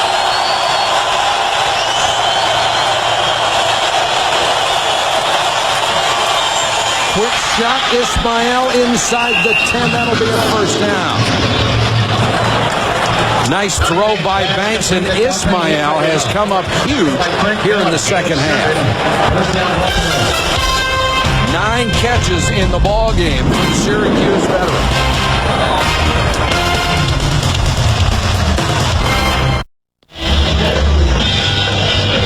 Let's go beyond the headlines for you. The Dolphins have allowed 51 points in their first 6 games. That's the fewest allowed since 1977. The Buffalo Bills have lost 3 straight, all to AFC East opponents. First time that's happened since 1984. And Michael Bishop threw his first NFL pass today and becomes the first quarterback since Pat Hayden in 76 to throw a touchdown pass of 40 or more yards on his first NFL pass. Way to go, Michael Bishop. That's a great way to start. It was a Hail Mary at the end of the first half. Boom, it works. Let's talk about tonight's game here in Jacksonville. Nothing so far but field goals. This has been one of the strangest things I've ever seen. We don't have enough time to talk about tonight's game. We've been through 3 quarters. The third quarter was an hour and 6 minutes, all right? And the officiating tonight, honestly, I think has been atrocious. Well, I think Jacksonville's offensive display has been equally as atrocious. And really, they have not played well in the second half of football games. First and goal for the Ravens. Lewis. Smothered.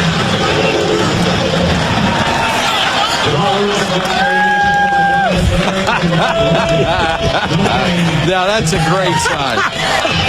Well, if you move to St. Louis, not only do you have the Rams, who I think got 40 points on their bye week, but you've got the St. Louis Cardinals, who are steamrolling through the National League playoff. Wouldn't want to give up on these guys yet. Second and goal. Lewis again. Jumps one tackler, gets down to the 4. Jacksonville defense must be exhausted. They have to be, but keep in mind also, the last time these two teams played, Jacksonville had a 16-point lead, and the Ravens came storming back in the second half. I think the Ravens, once they got this game into the second half and felt like they had a little bit of a lead, had their confidence built. Certainly Tony Banks, in the latter part of the third quarter, looked like an entirely different quarterback than won the rest of the game. Third and goal.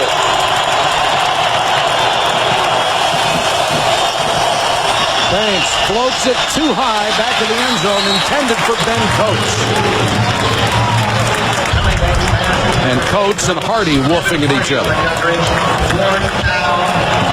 Tony Banks errs to the side of caution here. Ben Coates right now has got a shot at the ball. You have to anticipate it and let it go sooner than that. And he just throws it high enough, so either Ben makes a great one-handed catch or no one gets it. Stover for his 4th field goal, 22-yard chip shot to make it a 9-point lead. Stover knocks it through. The Jaguar defense won again, but only after an impressive drive by the Ravens.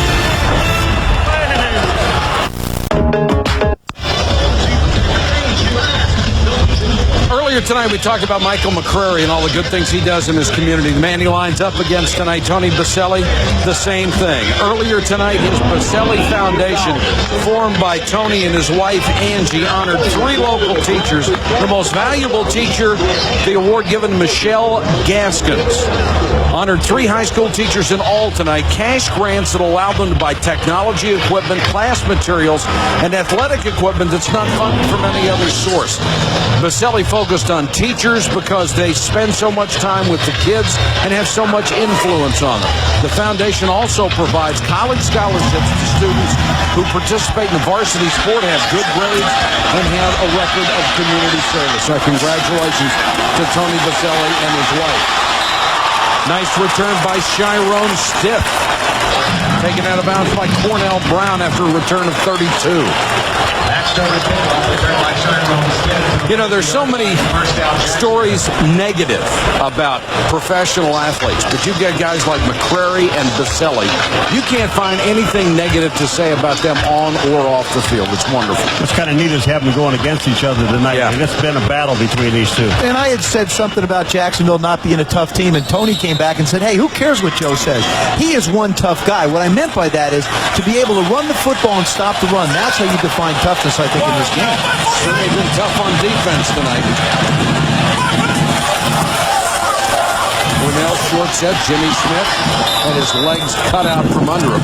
Let's go to Solomon Wilcott. Solid. Yeah, Mike, more on the matchup between Tony Baselli and Mike McCrary. In my conversation with Baselli, he told me that McCrary gives him the toughest challenge of any other player in the league. In fact, while dissecting McCrary's game, Baselli's scouting report was very thorough. Said McCrary has 3 moves that are equally effective: the bull rush, the club, and the hand slap. Baselli says that he comes as hard in the fourth quarter as he does in the first quarter, Mike, relentless. And Solomon, there's a pick. Intercepted by Rod Woodson. Now the #1 active interceptor of all time. 57 in his career. just sits and waits for Mark Brunell to throw it in the middle. They know that Keenan McCardell is the guy that works the middle routes. Jimmy Smith is the guy that works the outside routes. You can't see him in your screen yet, but look to the right side. The ball is just thrown miserably inside. McCardell stops. He makes the turn and then stops. And Brunell thinks he's going to continue to run in and lets it go. There's a miscommunication between quarterback and wide receiver. What can Baltimore do with the turnover? Jamal Lewis, the big man in the eye. Banks to throw, airs it out. Ismael, drop. Holy cow. All the tough catches he had made in the second half. And all the Banks, exactly, all the bad throws Banks had made, he makes a perfect throw, and Kadri can't catch it. Well, Aaron Beasley, number 21, is the guy that's on him, and this is really the perfect pass. Look at Beasley. Ismael gets by him, and they're not getting any help from the safety. Look at this ball. Goes right. He's looking it all the way in. He just short arms it. He floats away from it at the last minute. Oh, perfect pass. Draw play, Lewis. Buried at the 40. I'd say this defense in Jacksonville, they really have to be exhausted. They have played their hearts out, and this would have been the backbreaker if Kadri can make this catch. Can't throw it any better than that. Now he's just sliding away from him. Now watch Tony. He thinks he's got a touchdown. Oh no! Oh. Are you kidding me? But you know what? He jumps up before Kadri can see him. 3rd and 9. They need a first down to get within field goal range. Blitz comes. Banks on a roll. Rifles this one, knocked away by Beasley. Boy, I'll tell you what. You saw Rod Woodson zero it in. Well, this time Beasley was just waiting on that ball. But if Tony Banks doesn't throw this thing as hard as he does, this would have been intercepted. Beasley, who was probably the best defensive back that ever played at West Virginia, the active leader in interceptions on this ball club, and he comes over out of nowhere to knock it away. He's made one huge play after another tonight. I'm not kidding. It's a good thing that the ball was fired as hard as we fired. It would have been picked off. Richardson to punt to Soward. And again, the Jacksonville defense does its job. Put a rush on him, couldn't get there. Soward will let it hit. And it's out of bounds inside the 1. A 40-yard coffin corner kick by Kyle Richardson. The Jacksonville offense 99 yards away when we come back.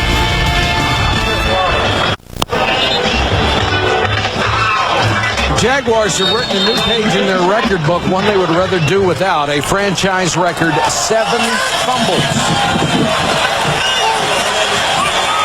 They start from their own 1.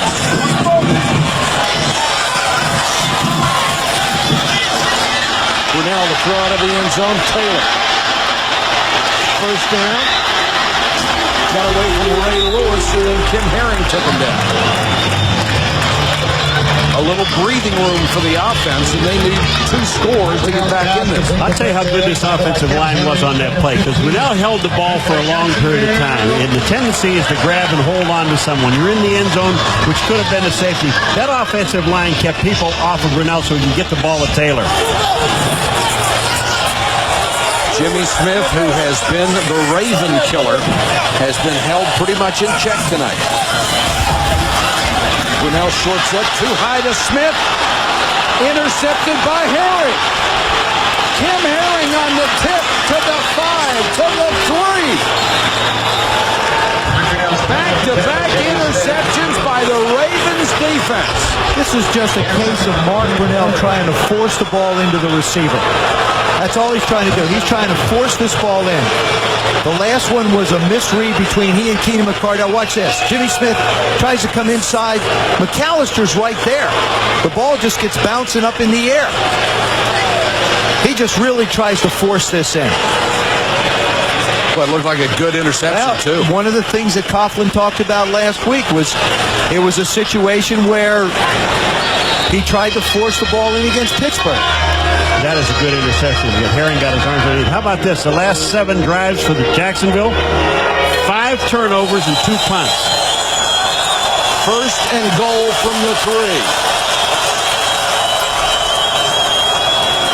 Jamal Lewis hurdles inside the 2.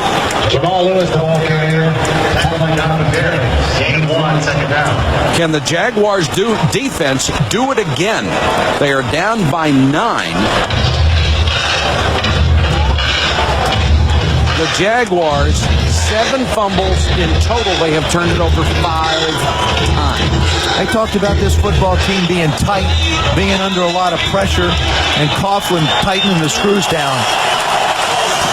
I don't know whether making them tight works well. Sam Gash, the new fullback. Lewis, nothing. No room to run, and T.J. Slaughter, the middle linebacker, made sure. Is that a great name for middle linebacker, T.J. Slaughter? Yeah, that's the first time you called his name. Just about. The rookie out of Southern Mississippi playing for Hardy Nickerson. See, right now, Mark Brunell should have somebody to talk to. He shouldn't be sitting on that bench just by himself, looking for somebody to talk to. I do not agree with Tom Coughlin's philosophy, and it has to be his because he runs everything in the organization, of not having an offensive coordinator. That play is not going to count. They are calling an illegal shift on the Ravens, so they'll back it up.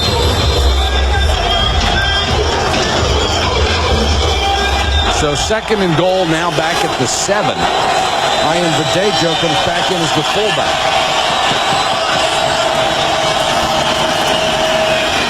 Banks throws incomplete. Ismail got his fingertips on it, but that was all. Well, I'm going to tell you what. I think Tiger's not quit. Tony Brackens, this guy is incredible. You say, he doesn't do his best all the time. Well, tonight, his very best. Look at Brackens. Palau tries to cut him, and he can't. Brackens is there, gets to the feet of Tony Banks, but the ball is thrown wide. I mean, Tony Banks, I've not seen him throw the ball this poor in a long time. Third and goal.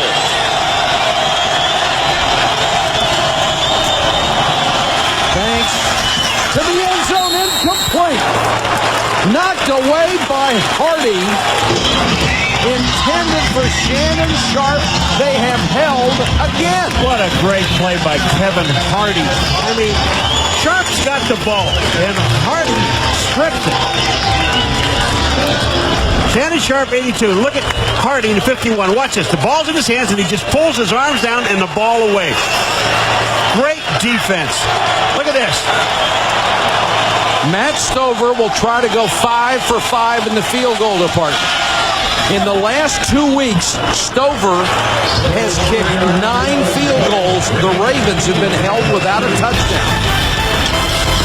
Now they lead 15-3.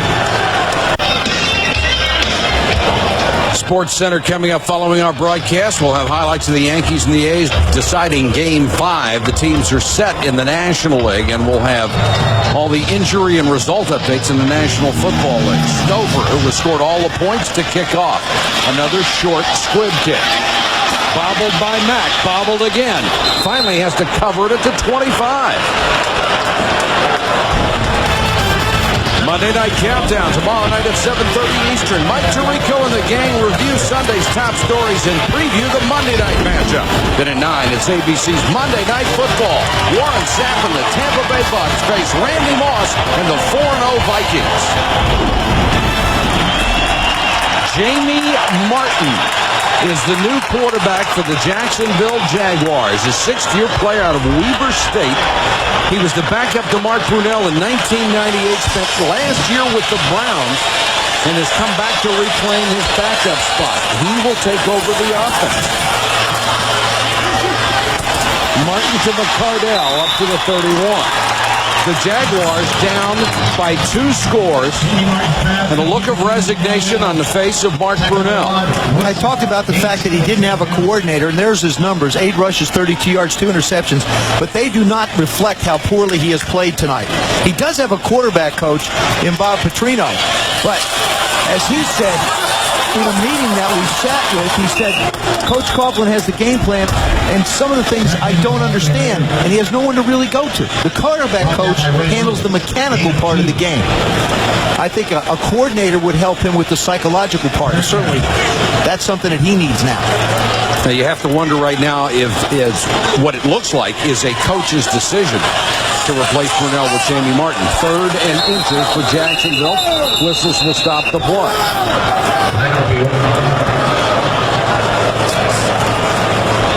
I'll tell you what. I don't understand the play calling. Prior to the snap, false start, 71, offense. 5-yard penalty, remains 3rd down. They'll call that one on Baselli. Mark Brunell having the toughest night, I'm sure, of his career.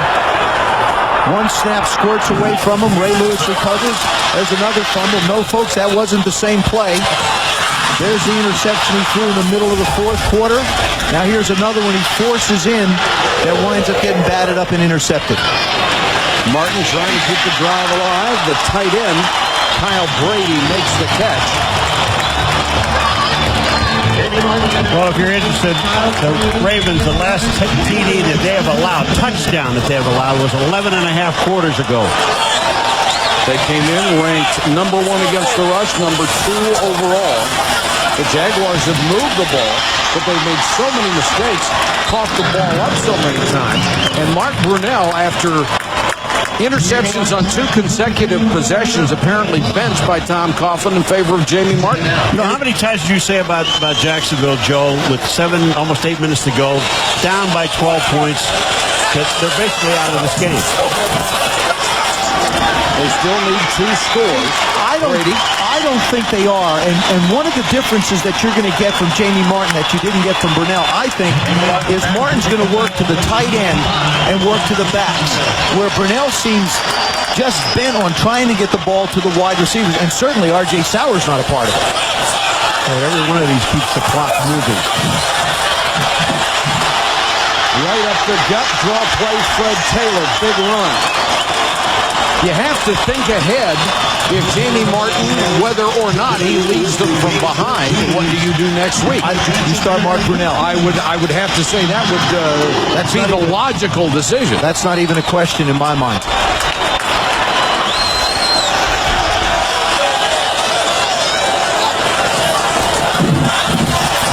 Martin trying to keep this drive going. Fred Taylor makes the catch. Good hard run by Taylor inside the 25. That'll be another first down. We got a fist fight, and I'm going to tell you. Boy, they are really going at it. That's Zach Wiegert, the former Outland Trophy winner from Nebraska, and this just wasn't one punch. These guys were flailing on each other. Wiegert got the first flag, and he doesn't care. Peter Boulware, the linebacker, was his opponent, wearing in the white trunks. Wiegert was taking some shots. Yeah, well, he's taking his last one. I think he's going to be ejected from the game. They could both wind up getting that. Sure, throwing punches, you would think. Well, not with this crew. Let's see what the root of this problem was. Here, the pass has been thrown. There's a push. There's a shove. Well, Peter Boulware, hit first. Now, I'm going to tell you, both guys should be ejected because Peter Boulware actually hit first. And the question is, did the officials see it? Here it comes.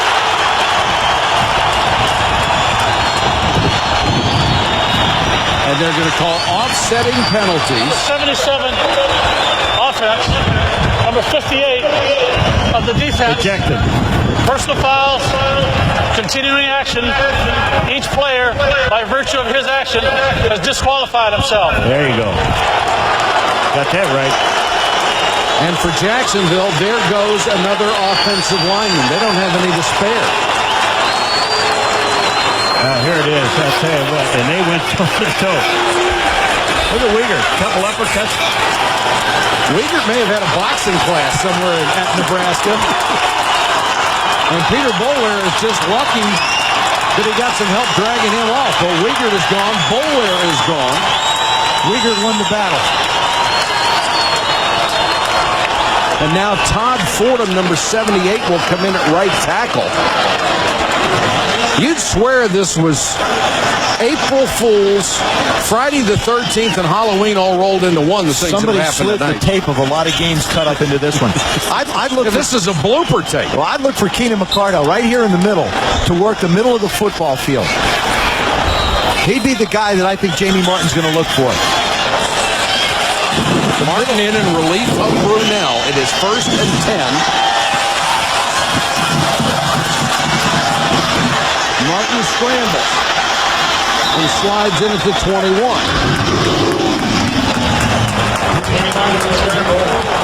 For those of you that are keeping timeout scores, Jacksonville, they only have one timeout remaining, 6:10 and counting. Which means time is really critical to them. They need 2 scores, down by 12. Blitz coming. McCardell, what a catch! Bobbled it 3 times and still caught. You want to talk about total concentration on a ball. Keenan McCardell on this play. What a throw by Jamie Martin as well. They see the blitz coming, and he still manages to get it off. That was remarkable. Approaching 5.5 minutes. 3rd and 2. Taylor has the first down to the 11. There's the blitz. The throw's off balance, obviously. Watch him go up. He goes up to make the play. He gets batted up in the air once. One hand, right hand, and then manages to take control of it on the ground. That's just a phenomenal catch. Jamie Martin has hit all 6 throws on this drive. Clock continues to run.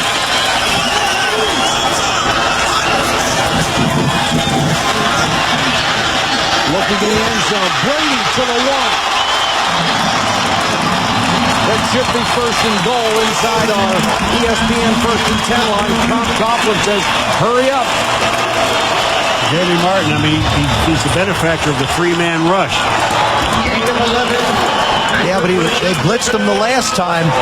This time, Kyle Brady goes up and makes a play on the ball. Now you wonder, can the Ravens do what Jacksonville's defense has done and just keep them out of the end zone? 1st and goal.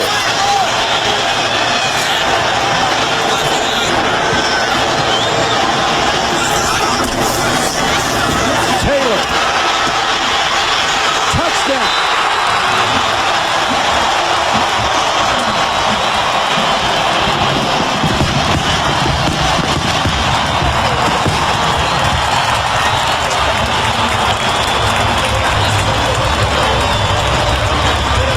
And Mark Brunell, the head cheerleader for Jamie Martin.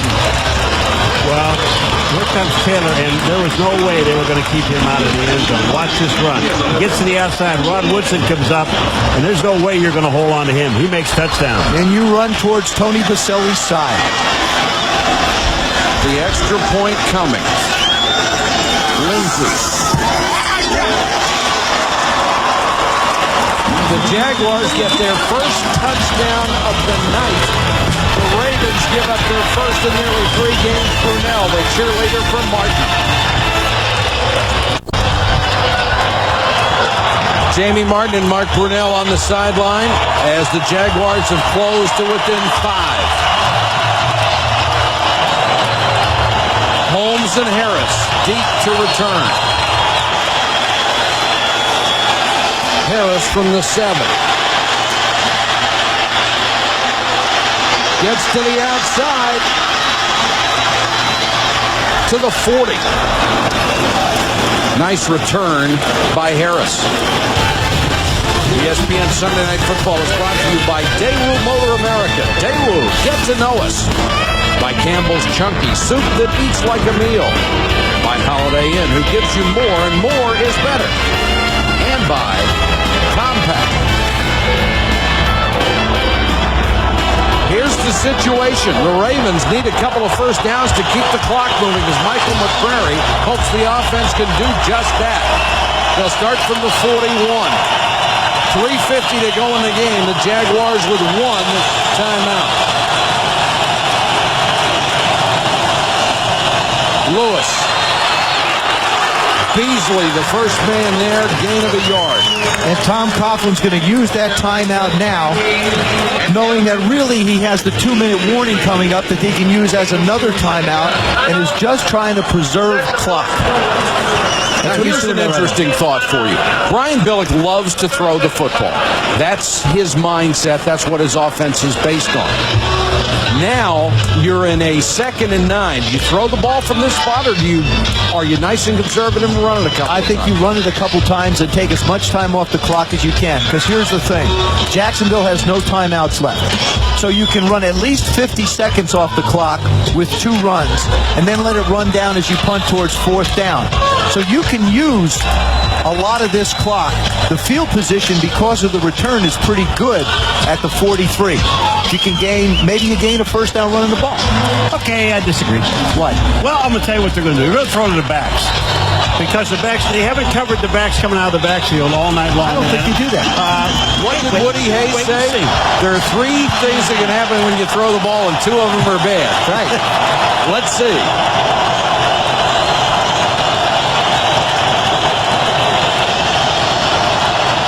Banks to throw.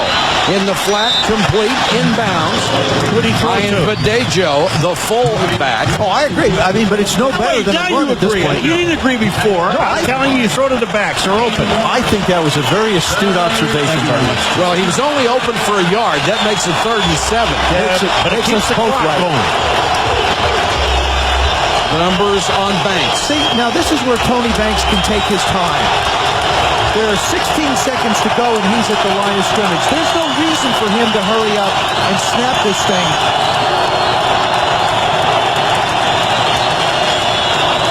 Banks to throw. 4-man rush.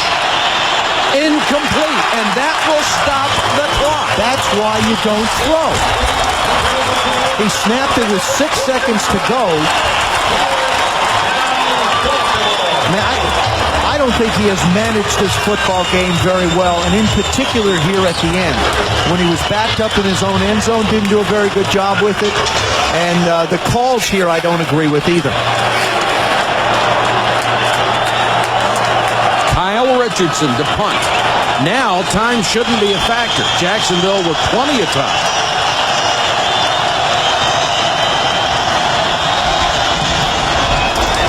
Beautiful punt. Soured all the way back to the 4.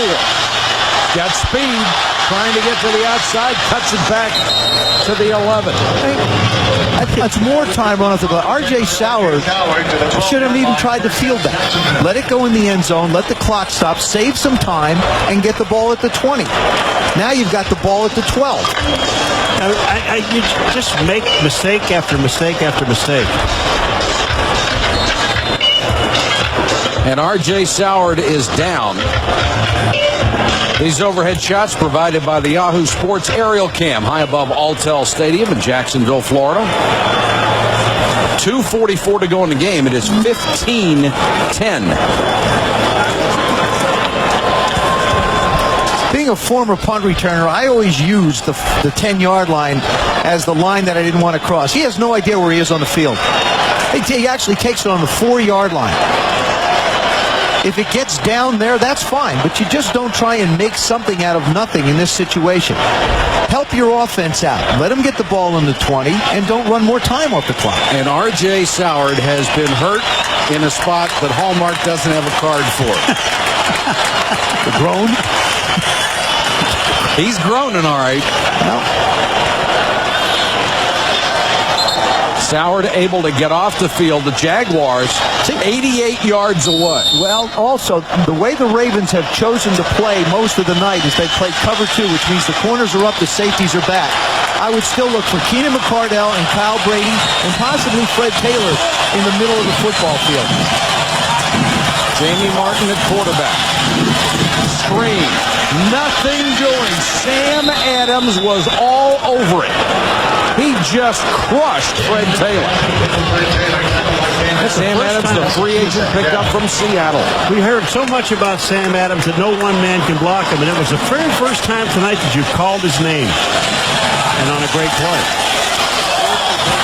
Four-man rush. Martin throws incomplete. McCardell, the intended target, but he was well covered. Now it's 3rd and 12. Third down. And our producer, Fred Godelli, will be dancing in the truck. The Yankees have beaten the A's 7-5, and they win the divisional series. They will go against the Mariners for the American League pennant. Marvin Lewis will do the same thing on the sidelines if his defense can hold up. Well, won't he ever? 3rd and 12. Smith! What a catch up to the 31. Just reached out and snapped it. 22 yards. What they're going to do is they're just going to let it get down to the 2-minute warning. No sense in hurrying. Take your time. It's down to the 2-minute. What a clutch grab by Jimmy Smith. The All-Pro makes a huge grab to keep the drive alive. On Saturday, October 14th. Stuart Scott and Dan Patrick getting ready for Sports Center. They'll bring you up to date on the Yankees' big win over the A's tonight and the teams left in the National League, as well as all the NFL updates. And they are trying to steal each other's scripts. Sports Center it is, but we got plenty of time here. 2 minutes to go from Jacksonville. The Jaguars do not have any timeouts, but there's 2 minutes on the clock. That would be 20. Martin, Albus Whitted. The wind swirled down there. We basically said that it was coming from the left behind him, but sometimes it changes. Watch it, he's the outside receiver, and then just tries to go up the field. He's got a step, but the ball just dies. Good shot, though. Trap. Good call. Goes incomplete, so what? If he makes it, it's a big play in scoring position.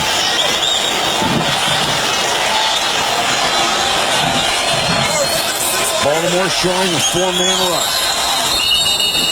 Whistles. Somebody may have moved early. It looked like over on the side with Baselli and McCrary.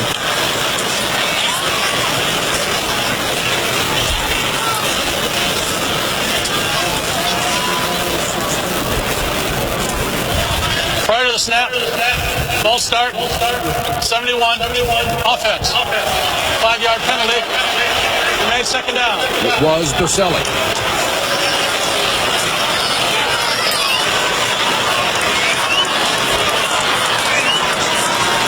I think you really have to continue to work the middle of this defense. They're just not going to let you run up the sideline on them. Let me show you what I'm talking about. You'll see the corners take a position up here, and the safeties will try and get back. The place you want to work is somewhere in there, whether it be with Jimmy Smith up on the outside or maybe somebody coming in the middle. 2nd and 15. Smith over the middle, dives up to the 38. It'll bring up a 3rd and 4. You're in 2-down territory, so you don't need to worry about trying to run a play with actually run the ball to pick it up. I think the thing you have to be careful of, too, with Jamie Martin is scrambling around. Staying with the receiver. Martin with time. He's got the 1st down. McCardell. Field goal won't help them. They need a touchdown. No timeouts. Martin has done a heck of a job coming off the bench in relief of Mark Brunell.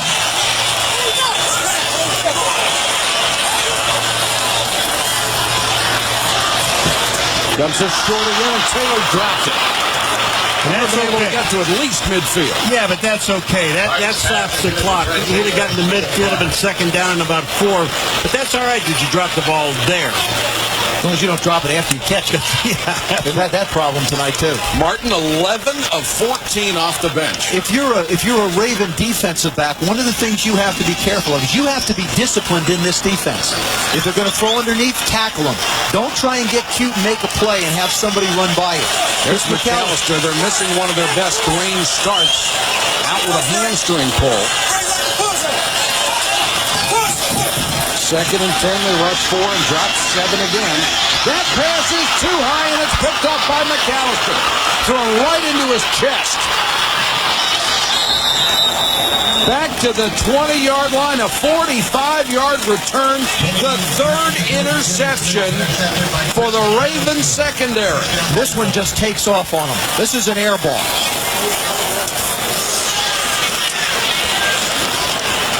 This will be a huge win for the Ravens. It will take them to 5-0 in the division. Up top, Jimmy Smith, little out and up, starts to come in. This ball just absolutely sails out of Jamie Martin's hand. Well, he was open too. Oh yeah, he had the chance. And he's right in the area that you were talking about, Joe. That little, right near the middle of the field, near the hash mark, and it's open. Would have been there with about a minute to go.